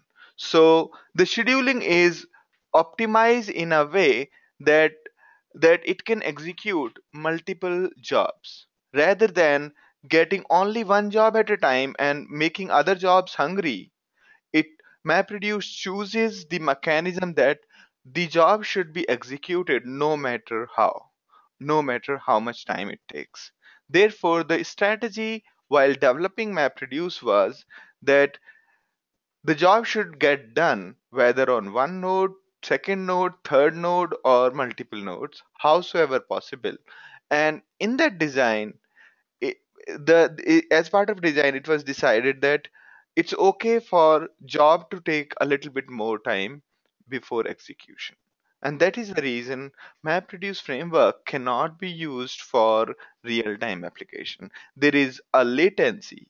As in when I demonstrated to you how to execute Hadoop jar and all those commands, there was always a delay. As in, it submitted the job, it gave us the URL, then waited for tasks to be scheduled, and as soon as it got scheduled, it started displaying to us, and so on. That kind of thing is not acceptable when we want to do real time. In real time, you the tolerance is below 30 seconds or maybe lower than that. Okay. I mean, in real time, actually tolerance is below 2 3 seconds. Now, if your algorithm depends on a shared global state, if every time before executing a map function, you have to check in a central location, okay? You have to make a network call or something like that. Then you can imagine that if your lines has a billion if your file has a billion lines, then all of your map functions are going to call this central service a billion times. Therefore, in case your all the map functions are have to depend upon a shared global state, you do not require MapReduce. Okay? You'll have to figure out a strategy so that you don't require this shared global state by putting it into distributed cache or something else.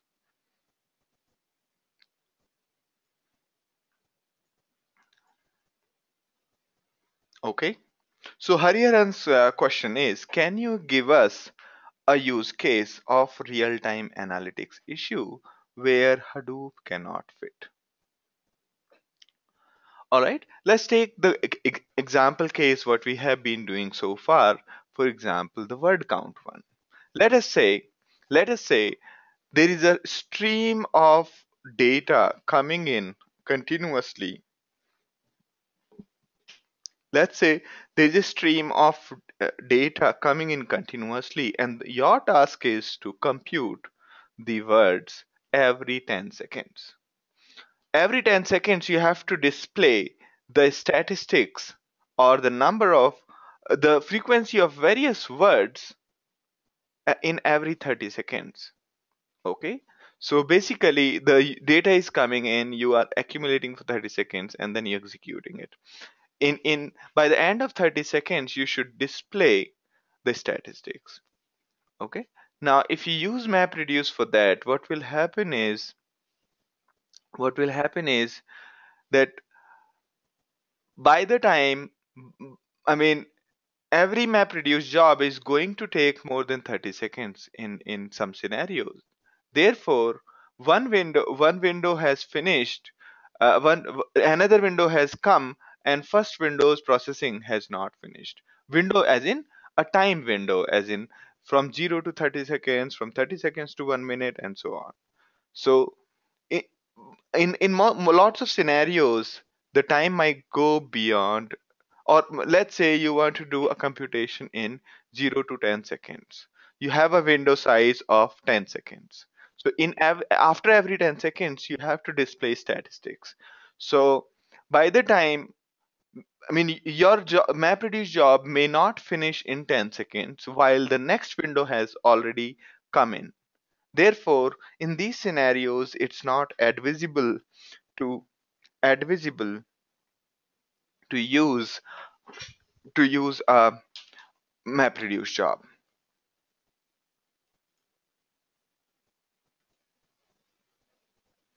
So Damodaran's question is, for financial stock streaming, do you use MapReduce? The answer is quick no, if it's a real-time example.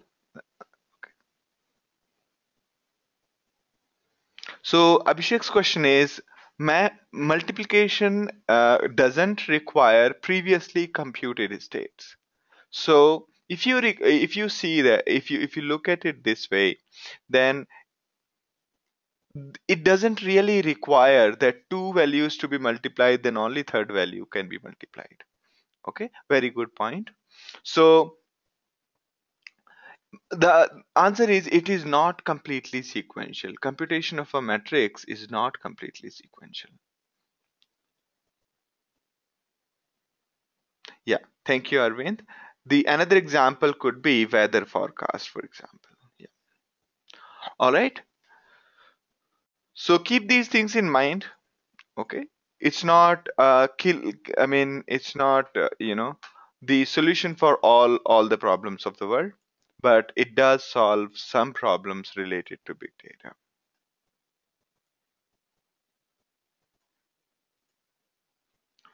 So Hariharan's question is, does Google use MapReduce for their search problem? So search has two parts of the problem. Okay. So okay, let me rephrase the question.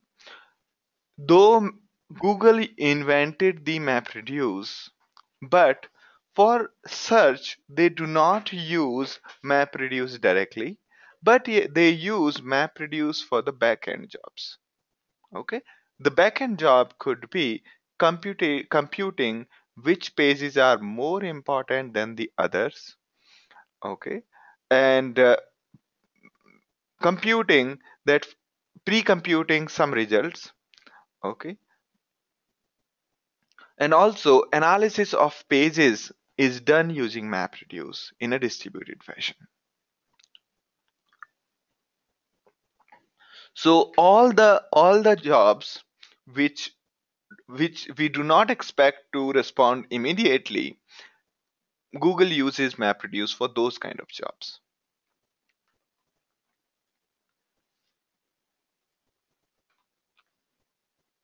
Yes. So MapReduce, Praveen, you are right. MapReduce can be done as a batch processing task. Actually, MapReduce is a batch processing task. It's a batch processing. All right. Further,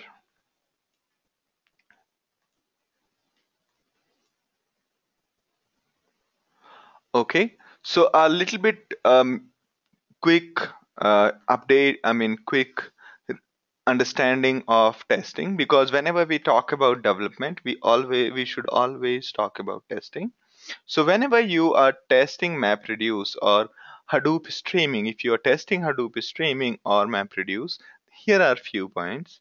First is, always test on very small data locally before you overload the cluster.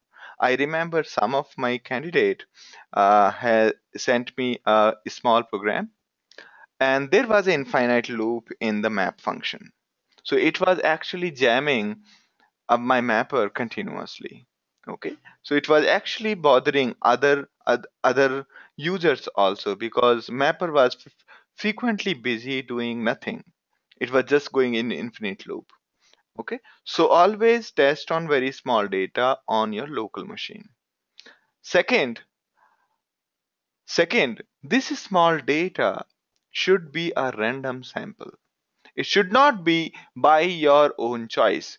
Because by our own choice, what we generally end up doing is first 5 lines or last 10 lines or first 10 lines or something of that sort. So we just pick up the initial line or last line, and or we just pick up the middle line. Okay, ideally we should just do a random sample and then pick up a small sample on which we can execute our work locally. Okay, and trust me, where you will understand the random sample part when you actually start working on any of the big sample. Okay, and you will realize that random sample if and we inevitably end up picking up a data which is not a representative of our overall data. Therefore, it makes sense to run our test cases on random sampling of the data. Next is, while writing mapper and reducer, always test always test mapper and reducer separately. Okay, testing means comparing the actual versus the expected. Okay, we have some input, we have some expectation, and we have the reality. We compare the reality with the expectation. That is what is called testing. And you always test mapper and reducer separately. You give the mapper the input, check whether the mapper is giving correct results. Do the same thing for reducer. Give it a grouped data or give it an ordered data and check whether the reducer is working fine or not. And once that is satisfactory, then you test mapper and reducer together. Okay. Good part about good part about streaming is that mapper and reducer can be tested easily using the command line. This is a luxury, and probably this is one reason why I like Hadoop streaming over any other way. Okay, Hadoop, that's why I like Hadoop streaming over Java way, because I can test my mapper reducer in a very simple fashion. I can say cat input file, then my mapper command, then sort, then reducer. While in case of Java, we could use MRUnit. I'll display the code when we discuss about that. Next is, if you are doing the testing of predictions, you split the data into chronological manner and then generate the prediction set. Okay, two parts. Generally, this part is 80-20. 80 is our training data, meaning based on 80%, we will do our analysis, we will do our prediction, and then we will compare the predictions with the remaining 20% of data. Okay, and that way we can test whether predictions are correct or not.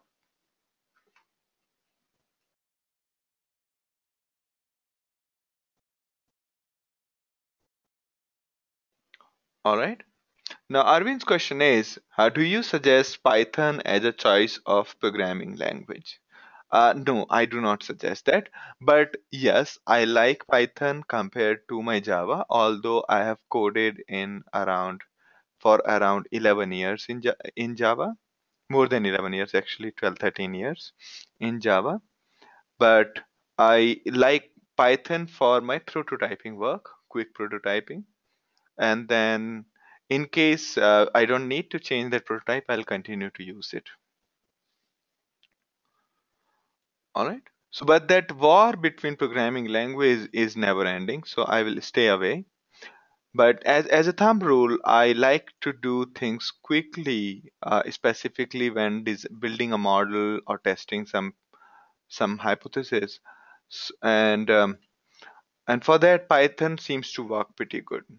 But if I'm building a full-fledged product where there is a different kind of data format that need to be controlled, in those cases, I would like to work on Java. All right. Now, so as part of the assignment of this session, code all the MapReduce for all these problems in your favorite programming language, whether it's Python, whether it's Perl, whether it's C Sharp, whether it's C++, anything.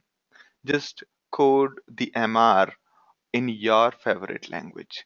Also, when you're coding, publish it onto GitHub.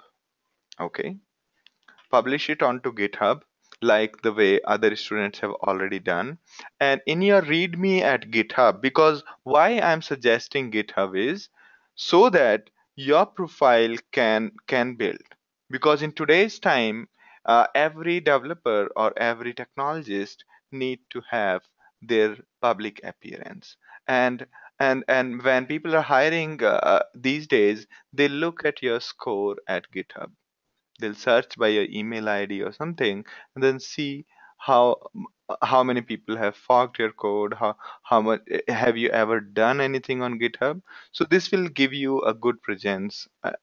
Okay, so code all the MR problems in your favorite language and share the URL of your GitHub repository. I will favorite I mean clone it so that I'll fork it so that you get a fork, and I'll also review it there itself. All right. And other benefit of doing it over GitHub is you will get to know a new code management system called Git. Okay.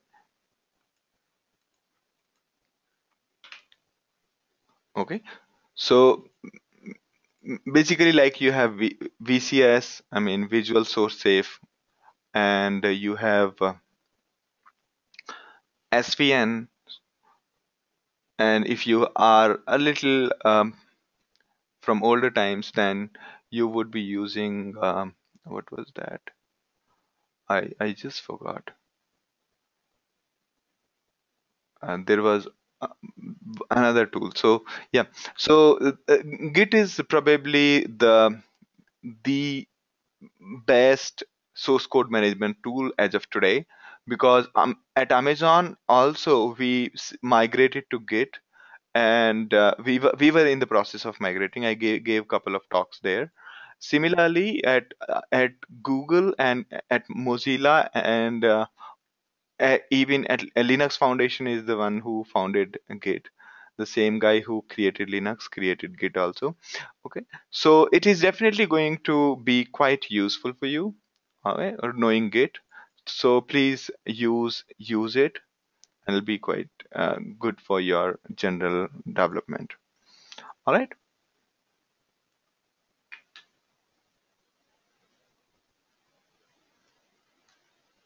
So Arvind's question is, any good GitHub clone to start learning MapReduce? Okay, so one is this book called Hadoop book. You can have a look at this. Okay, this is a book. Okay, so the definitive guide one, their source code is good. I like that. All right, so you can have a look at that. And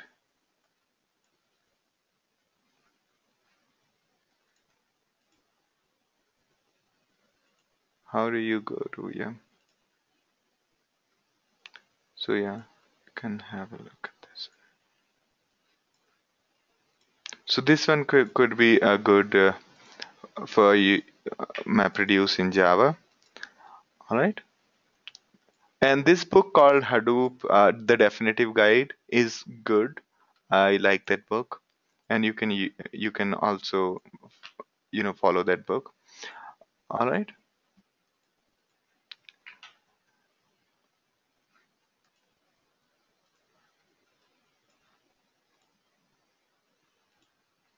All right. Great. So now there is another assignment other than creating your GitHub repository and committing your code there. There's another assignment based on the content from a very large text archive. Formulate the next word recommendation, meaning you must be using your mobile phone, whereby when you type happy, it immediately gives birthday, and after birthday, it gives next recommendation as two, and after two, it gives the next recommendation as you. All right. So, and this is very simple. It's basically finding out from the huge text analysis that which word follows mostly which word. Okay, which word follows a particular word mostly. So all you need to do is, what are those five most frequent word followed by each word in this text? Okay, that is the thing you need to prepare. Also, while you are doing it, you can choose to ignore the words whose frequency is very low. As in, if a word does not come more than 20 times, you can ignore that as an added advantage. Okay, so imagine that you have got huge text, and after churning you find out that after happy the most words are birthday, new year, and marriage, and so on. Or so you have to prepare that. And right now you can use this Wikipedia's text to do get that done. Okay, so that is one assignment for of today's session. All right,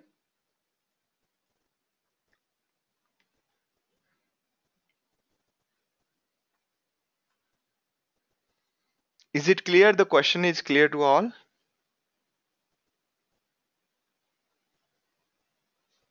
No?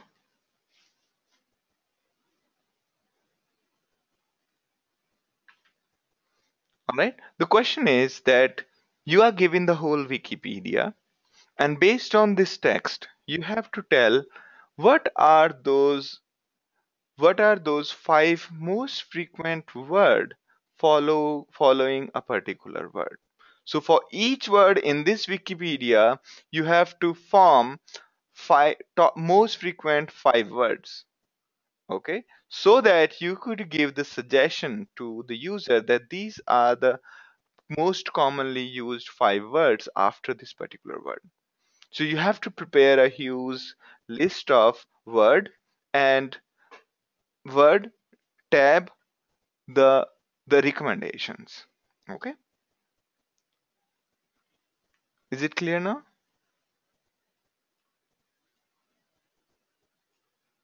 Yes, you can email me, or every email you send to Hadoop at No Big Data comes to me.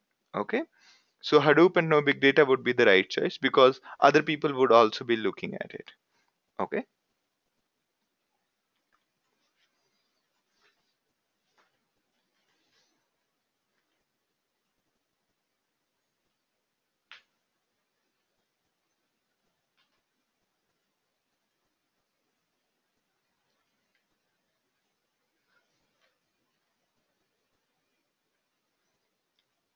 yeah, that's correct, Abhishek. For each word we'll compute the word frequencies that follow it.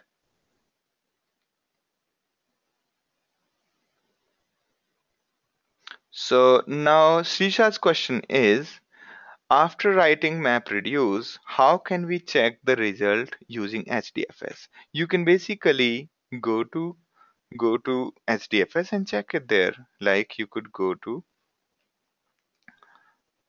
here and have a look at it there.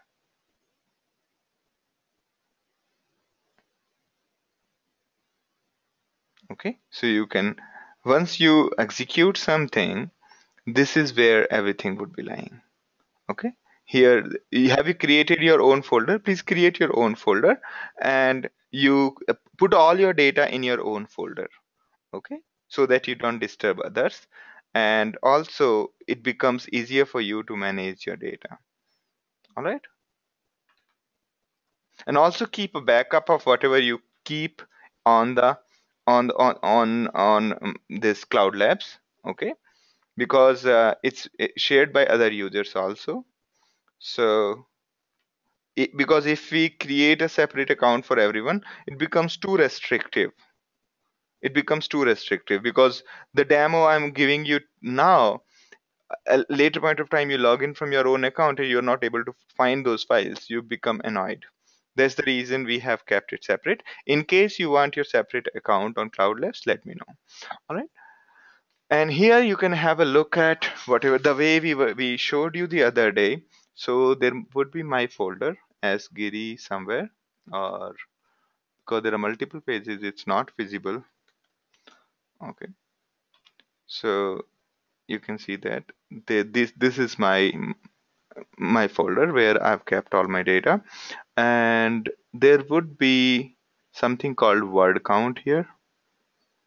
Here you can see that word count, and when I ran the MapReduce job the other day, this is where I set the output folder as asgiri slash word count. User slash student is your home folder. Okay, and so you can basically sort it twice by date. Yeah, you can see. So this is the one where we stored the data, and you can have a look at the results. Is this what you meant, Srisha? All right,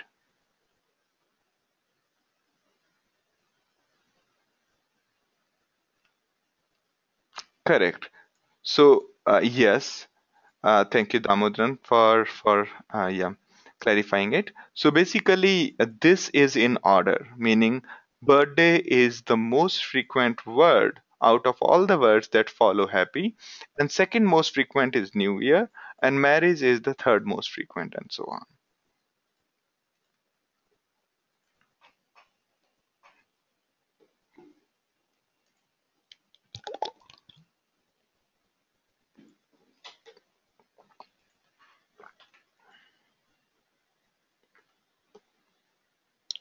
Yes, so you have to write MapReduce for this assignment.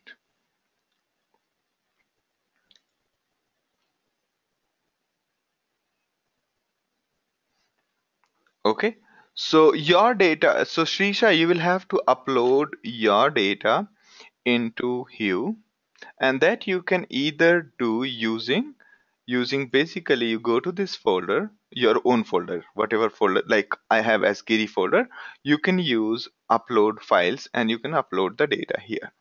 Okay, and then you can provide that input to Hadoop using Hadoop jar, or you can interact with this file system using Hadoop FS from here. Okay, Hadoop FS.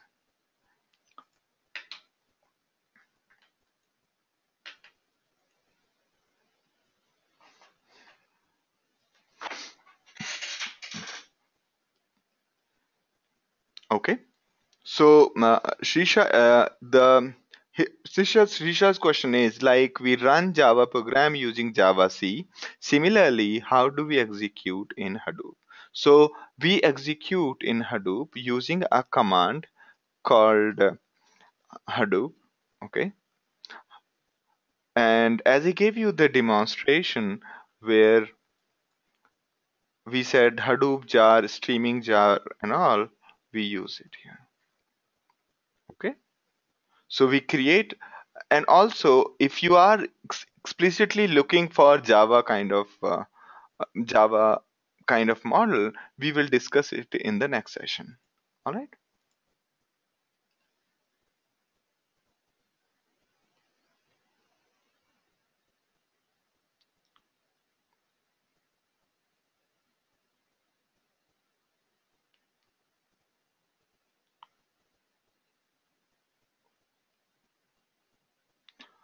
Anu's question is that we need to use Hadoop? I mean, it's up to you.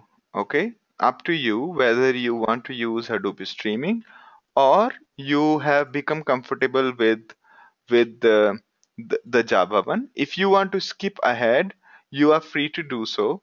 Okay, have a look at session number 5. There is a Java project. If you can figure out what does it mean, it's good enough.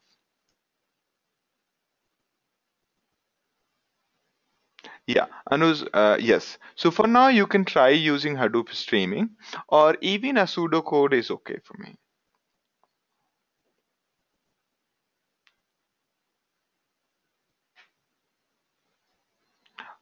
Yes, Abhishek. Hadoop streaming and Java Hadoop is a kind of alternative to each other. All right.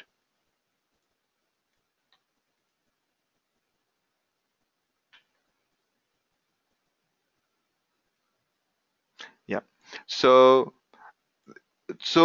Michael, yesterday all we did was we utilized the existing commands such as okay, basically we utilized the commands like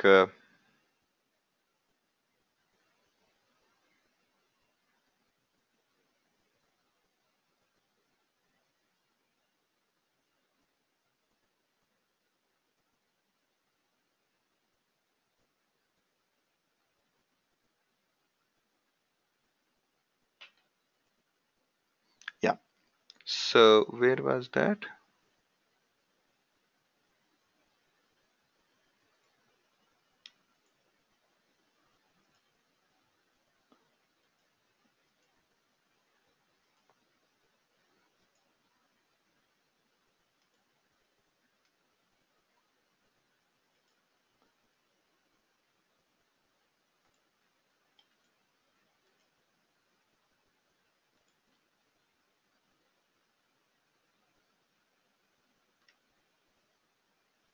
Yeah, here it is. Yeah.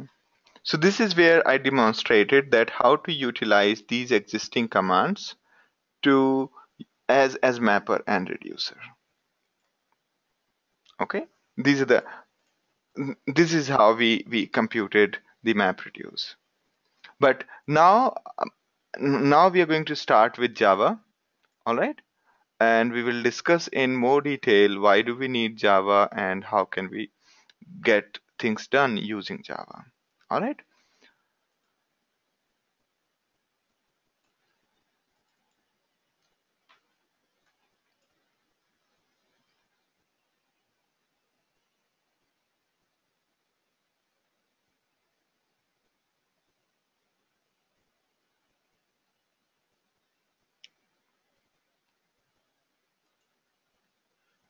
Okay. So I think a better thing to do right now is to okay, this we'll discuss later. We'll discuss these parts later. All right. I think we should start right away with the Java part. Rest of the things we can discuss in the next session. All right. Sounds good. All right. So we'll consider all other slides before the 30th one later. Okay. Now this is a little more important. So if I'm hoping that you guys have gone through the Java hands-on Java quick tutorial which we have posted in under your my courses. Okay, so if you haven't, then go through Java, but do not panic. Okay, it's just another programming language having the same syntax as your existing programming language. Okay, so if you have done programming in any language, you should be able to correlate here, and there is no reason to worry. Okay, so first is why Java? The answer is very simple. First one is primary support. Second, you can modify the behavior of MapReduce to a very large extent. Okay. Now, the most, I mean, these are the basic steps. First, for starting to write MapReduce in Java, you install Eclipse. You install Eclipse. So you can install any Eclipse you want. Okay, you can just search for Eclipse and just download for Java. Okay, you can just download any Eclipse you want and you can click on download and yeah, there'll be some choice. That's the reason I want to show you. Yeah, here. The first one will be good enough for you. Okay, or even the second one is good enough for you, and nothing to worry. Either one of this is good enough, and prefer 64-bit based on whether your computer is 32-bit or 64-bit. Download that one. Okay.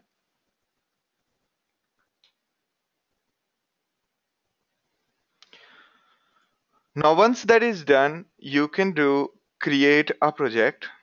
Okay. You can say file new project and then start working on that. All right. And in that, you can add all these basic libraries like Hadoop, MapReduce, and all of this. These libraries come with the Hadoop installation. They are found in the libs folder. Okay. But for our use case, I have created a sample project for you. Okay. So I've created a sample project along with a video which will take you step by step how to configure and import this project. Okay. So session number 5. So here you can basically download this sample project. Okay. And import it. Also, it's not there. Yeah, here it is. So here I have provided you how to configure project in Eclipse as well as how to debug. You can basically have a look at it. Download this project, download the sample project, and follow this video, and you will have a good configured project in your Eclipse. Okay. I mean, it's very simple actually. You can download that file and say file, import, and project, and that's all. Okay. Now, once you have created a project and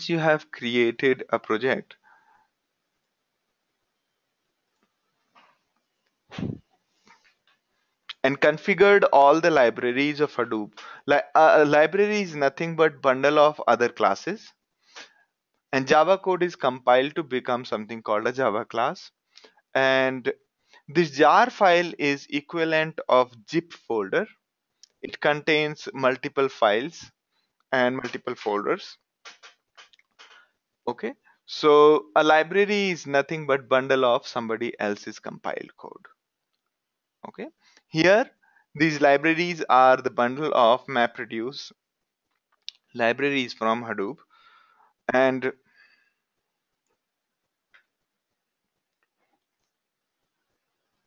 once you have created the Java project and added these libraries into the into your project, basically the libraries, not this one.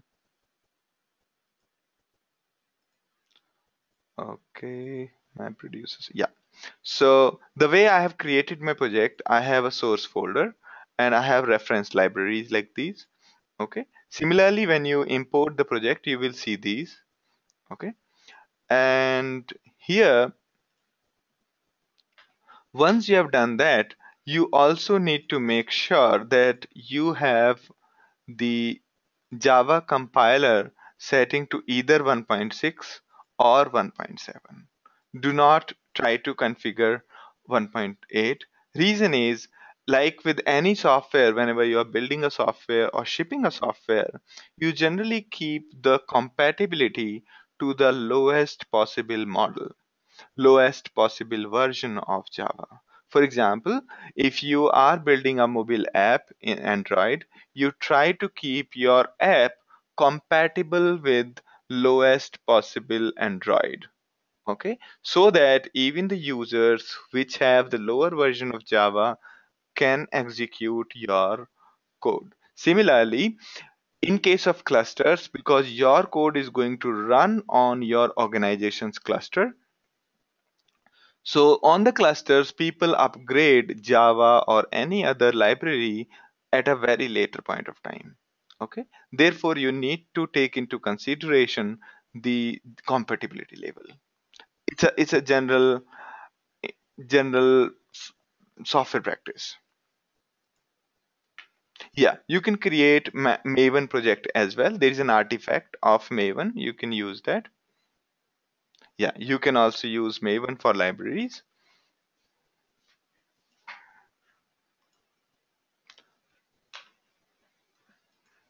there is a repo which contains all the Maven libraries. All right.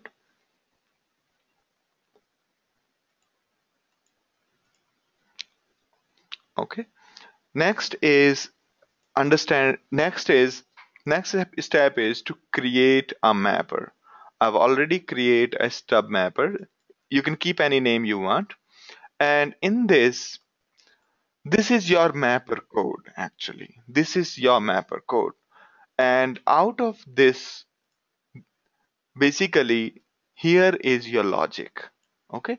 Rest is this part says that your name of the class is stub mapper. You can keep any name you want. And this stub mapper has to extend a parent class called mapper. Okay. If you don't extend mapper, then stub mapper will not be understood by Hadoop and it'll give an error. Okay. So your mapper has to extend, it has to be an instance of a mapper.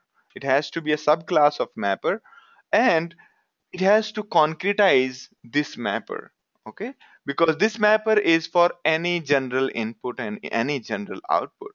You can say that my stub mapper takes this input and gives out this output. This is the data type of the output key values, and this is the data type of input key values. By default, you always keep it object text. We will discuss why it's object and text, but this is something you decide. For example, when we were talking about DNA problem, our key and the value both would be text. But if we are computing word count problem, our key is a string while our value is a number. In that case, we will say text and long writable. Okay. But in case of a DNA problem, this will be text and text. All right. So this is like general syntax where this is how we define our mapper class. And inside that we have to implement or override a function called map. And this map will have all those four type of parameter as defined here. Object, text, text, long writable. Object, text, object, text, and then context. Okay. And in the context, whatever we are writing, it has to be text and long writable. Okay. So our mapper gives us a key and the value. Now you're wondering that I told you earlier that mapper will get a line, but here we are getting two things. One is object, other is text. What are these things? Okay. So other than when Hadoop is executing, when Hadoop is executing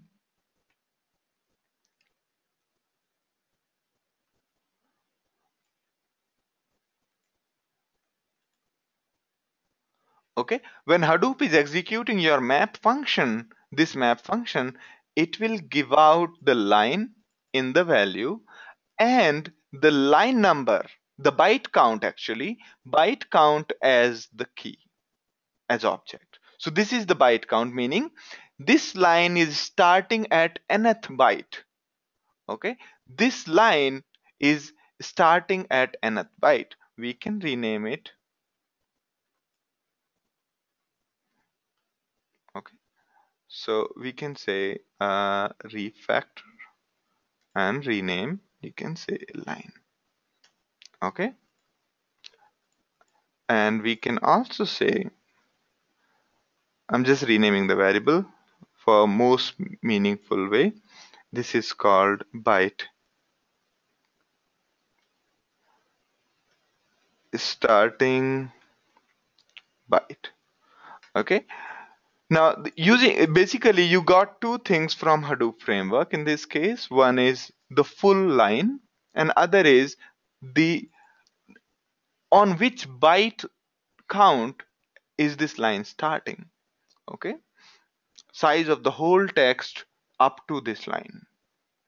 Now so this is how you define your map, and then these throws exceptions are based on what kind of error you can encounter. And here is the real code.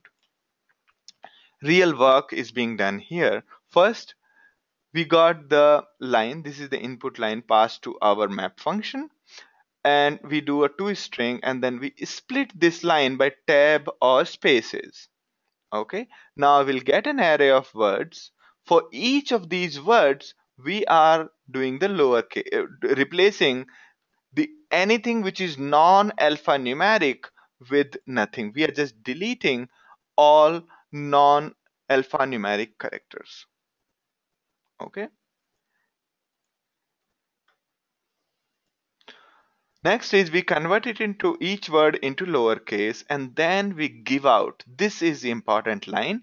Here we are saying that we are giving out key and the value, and our key is a text and value is a long. And please note that the data type for Hadoop are different from data type from Java. Reason being that the data type of Java were not very fast. Therefore, Hadoop guys have to do their own wrapping around. So basically, new text here is creating an object of text. Text is you can imagine that text is like a big box in which you can put your actual string, and using this, I mean, we are using this box for handing over to Hadoop. Okay.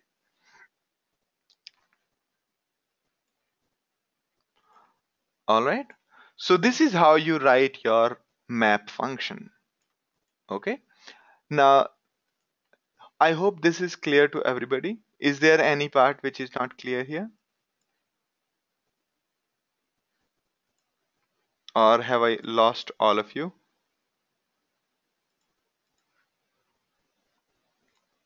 So it's clear to Anuj. Anybody else?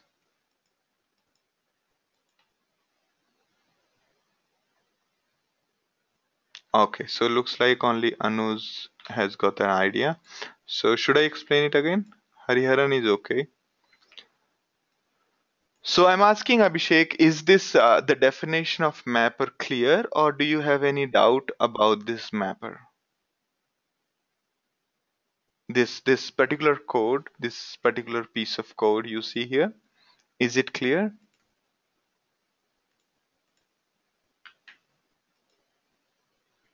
Yes, we'll do that, Shisha, in a minute.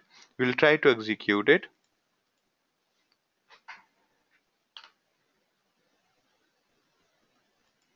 Okay, Hariharan's question is, can you explain what constitutes a line? So if you have a big file, one line and other line are piece of text separated by /n. Okay, so Hadoop breaks your full file by a new line /n character, and then for that piece it keeps on handing over to your map function. Make sense to you?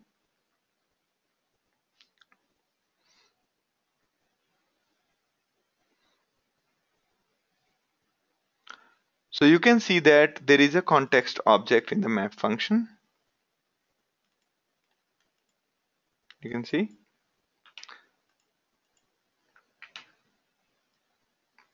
Yes, Damodaran, these are call by references. So basically, Hadoop will hand over the context to us, and we will write into this context, and so that this context will be made available to Hadoop.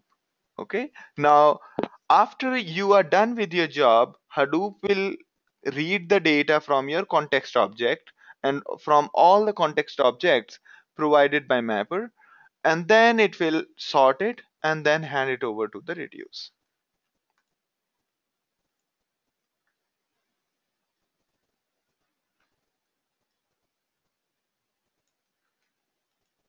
Yes, Hariharan, if we increase the files, the number of lines will change. That's correct. Okay, so I think the starting byte part is not clear to everyone. So let's take this file, this input file. So the by starting byte count for this first line is 0. For the second line, the byte count is how much? How many characters are there? 10 characters. So for this, the byte count will be 10 characters. And here there is 29 plus 10, this is 39. For this, the byte count will be 39. 29 out of this and 10 out of this. 10 plus 29, which means 39. Now, now, so basically it's a total number of characters here. All right. You can quickly check. I'll just do WC minus C.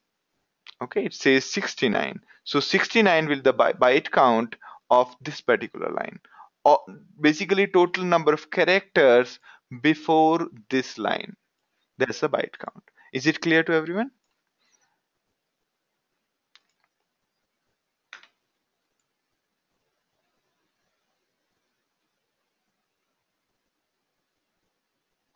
So if there are two files, the method signature will remain same. That's correct, Praveen. We don't have to change the method at all. While we are executing job with Hadoop jar, then the signature will change. All right.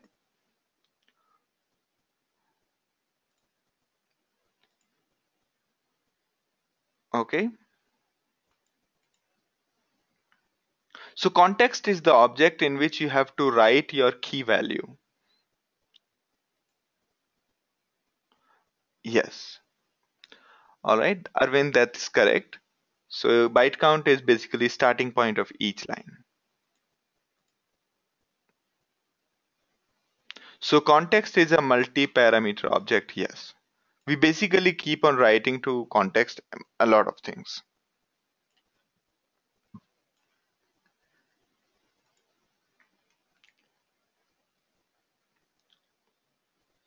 So what will come as the input to the object starting byte parameter? Can you explain it for 3 lines? Okay. So yeah, as I was telling you, so how many characters are there before I? Can anybody tell me? 10 characters, right? Up to here. These are 10 characters. Now, how many characters are there before I here? Okay, 10 plus 29, that is 39. All right. So, Hariharan, that's how it is. And here, so 10 plus 29 plus 31, okay, that means 60 plus 10, 70. So for this, the byte count is going to be 70, total number of characters before this. So for this line, the total number of byte count is going to be all the characters that have occurred before this line. Okay. All right, so coming back to the point, now once you have created the mapper, you can create the test case. Okay, here I have created a test case. Okay, and you can test the mapper. Right now I have not implemented a test case, but you can implement your test case. All right, and we can say run as JUnit test case. Okay, now this I have intentionally failed. I've written fail here, and here I'm doing the test case. So basically you can test your mapper and reducer logic inside your Eclipse itself. Okay, now moving on a little bit faster. Now this is your reducer in the same exact same way, and here we are doing the summation of the characters.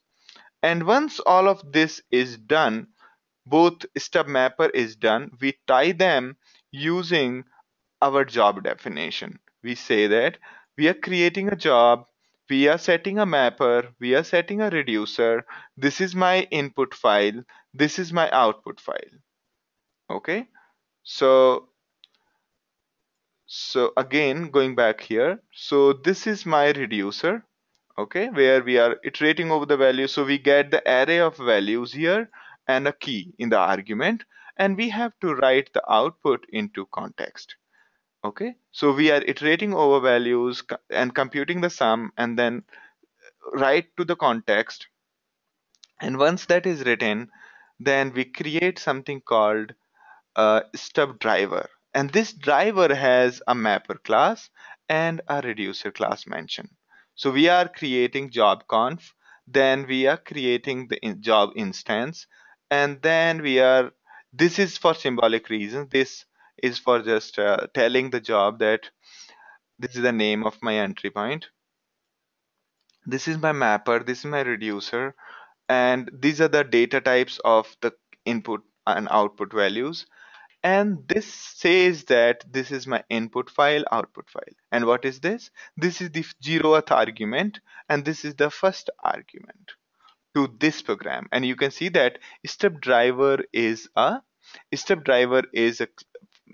class which has a main method. Okay, so you can pass the argument to your step driver, and once that is done, you say file export, and you create a runnable jar file. Okay, you can say select your project, and you can save it here to a file, and then finish. Okay, and once that is done, you can upload that jar file from your local machine. In my case, it's in download, and sgtest.jar. You can upload it to the server. Okay, using SCP. Right now I'm using Mac, so I have SCP. For you, you might have to install WinSCP, or you might have to use some other tool to upload to Cloud Labs. All right, now we have uploaded to our Hadoop one.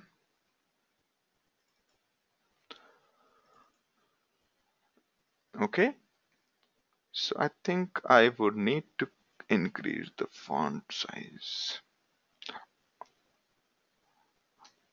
So here, if you see ls sg.test, you will see that this is just now created. This is what we have uploaded.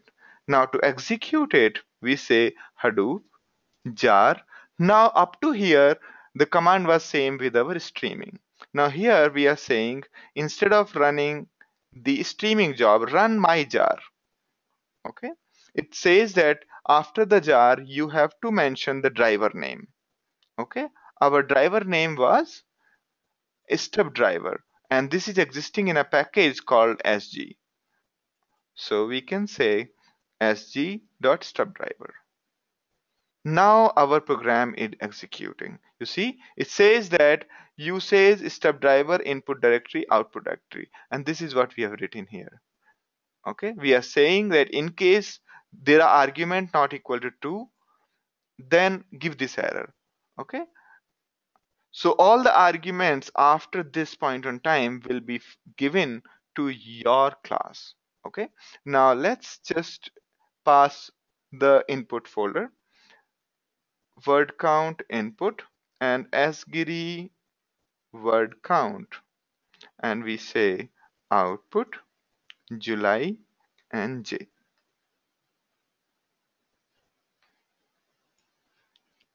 Okay, now it has started executing our job. Also here there are total number of reduced tasks we have set are 2.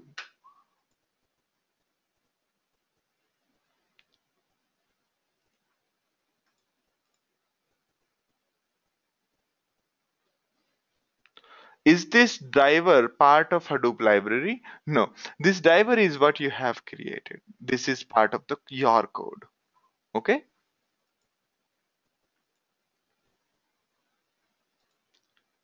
Do we have to create new project for each MapReduce? Not really. Not really, Praveen. All you need to create is new driver. Okay. You can create multiple drivers, and which will basically tie multiple MapReduces. So you can have all your MapReduce code under the same project.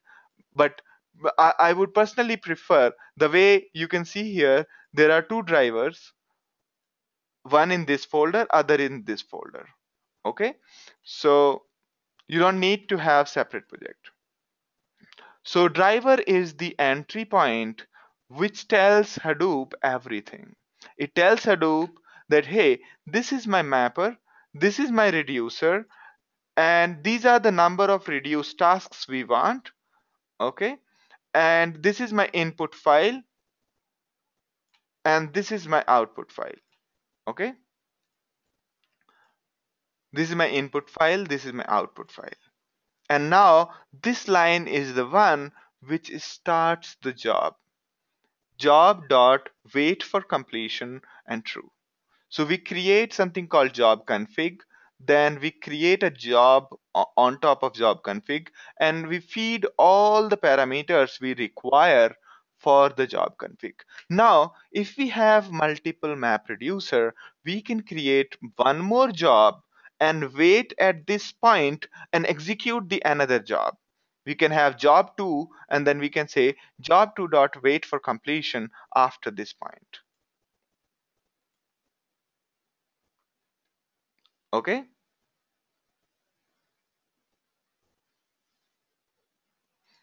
So yes, generally we have to create these two, I mean, at least reducer and mapper you have to create again based on your logic. Sometimes one reducer might be sufficient for multiple programs like summation, aggregation, and all those. Okay. And mapper you might have to create based on demand, but driver you will have to create separately, unless if you have a multiple map reduce phases, you can actually have one single driver executing multiple map reduce sequences, multiple jobs. All right, so that's pretty much, and it's doing some work, and it must have saved the data at some point someplace in my folder, whatever we have mentioned somewhere. So this is where the data should be. Okay, now let's just have quickly a look on the data and then we call it a day. Okay, so we said we want 2 parts, so it has done the 2-part job. Okay, so it has done the word count for us.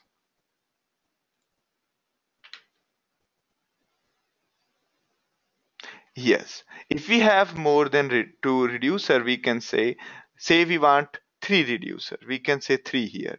If we don't want any, we want only one. Then we don't need this line. We can comment it out by putting double slashes in front. Okay. If you want 10 reducer, we can say 10. All right. I hope this is clear to everyone. Okay, Michael.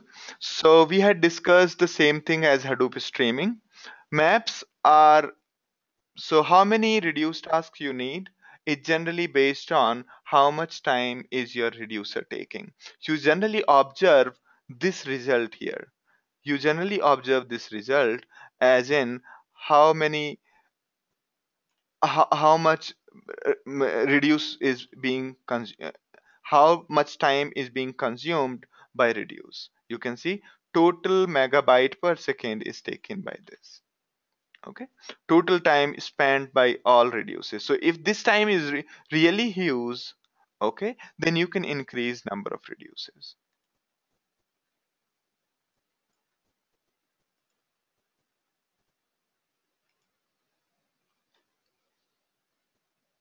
Okay, so Abhishek is asking to ship the mapper to all the nodes. How do we do that? That's anyway done already. If you see here, it's already done.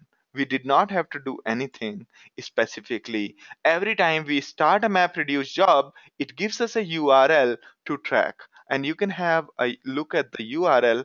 Where did it actually execute? And you will be surprised. So it has executed on Hadoop 2.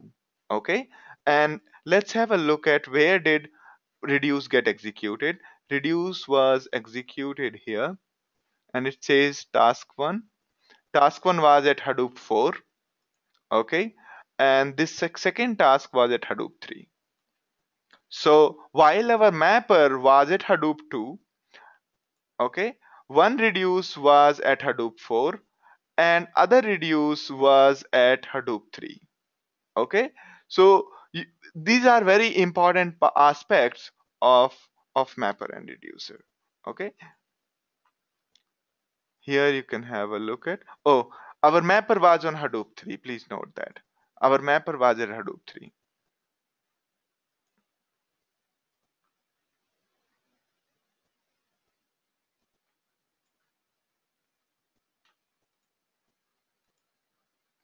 Hariharan's question is, what should we do to avoid any Hadoop sorting and merging for use case that require only mapper? Yes, you can basically set number of reducer at 0. Okay, in case you don't want sorting, and you comment out the reducer line. Okay, you say you should not have any reducer in case you don't want sorting. Okay, as well you have to set it to 0.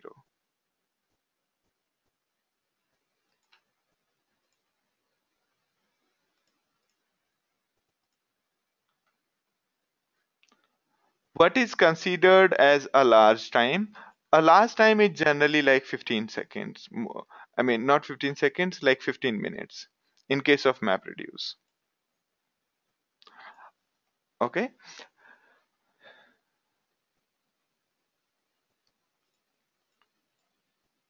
Oh, you are asking in the context of number of reducers. Okay. So the general tendency is, if you had if you remember our discussion on here, where was that?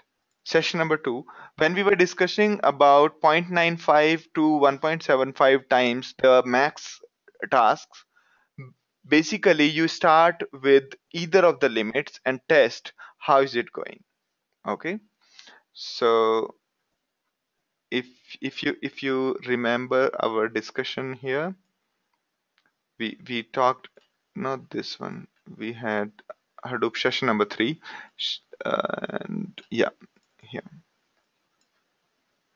So basically we first count how many total tasks can be executed on cluster. If you have, in default setting, each node can execute 2 tasks. If you have 10 nodes, then total number of reduced tasks that can be executed is 20. Okay, so you start with a factor of 0.95 into maximum tasks and up to 1.75, and you do the hit and trial in between, and try to decrease the time relatively. Okay, so you first specify 0.95 times. Where is the, just give me a second.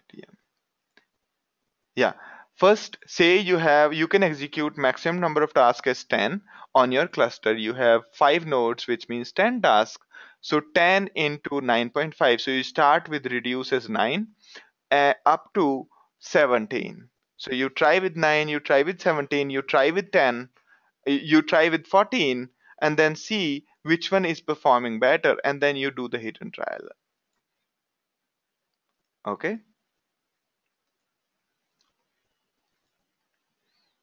is that clear, Michael?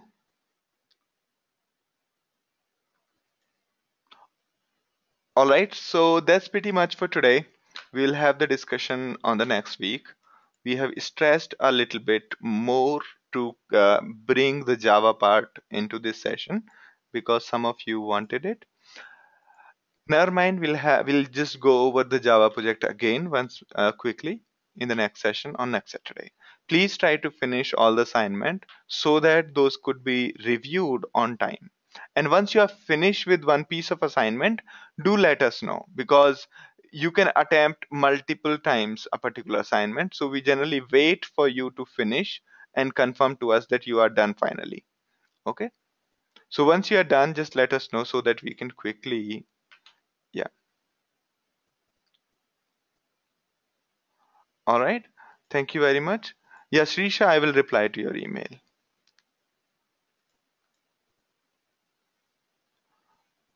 All right. Okay.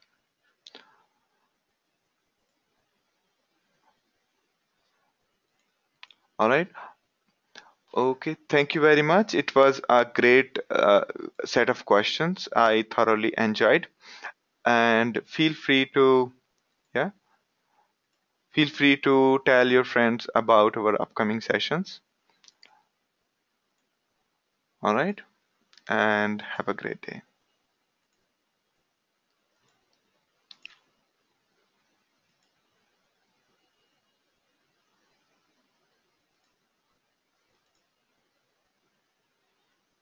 Thank you, Praveen. Thank you, Damodran. Thank you, Arvind. Thank you, Abhishek. Thank you, Hariharan. Thank you, Anuj. Thank you, Srisha. I'm happy that you found the session good.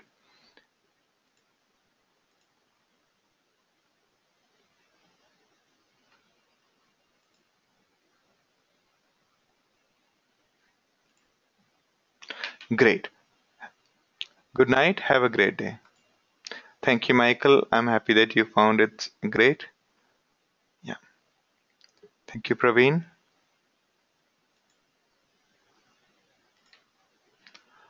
All right. Have a great week. See you next week. Bye bye.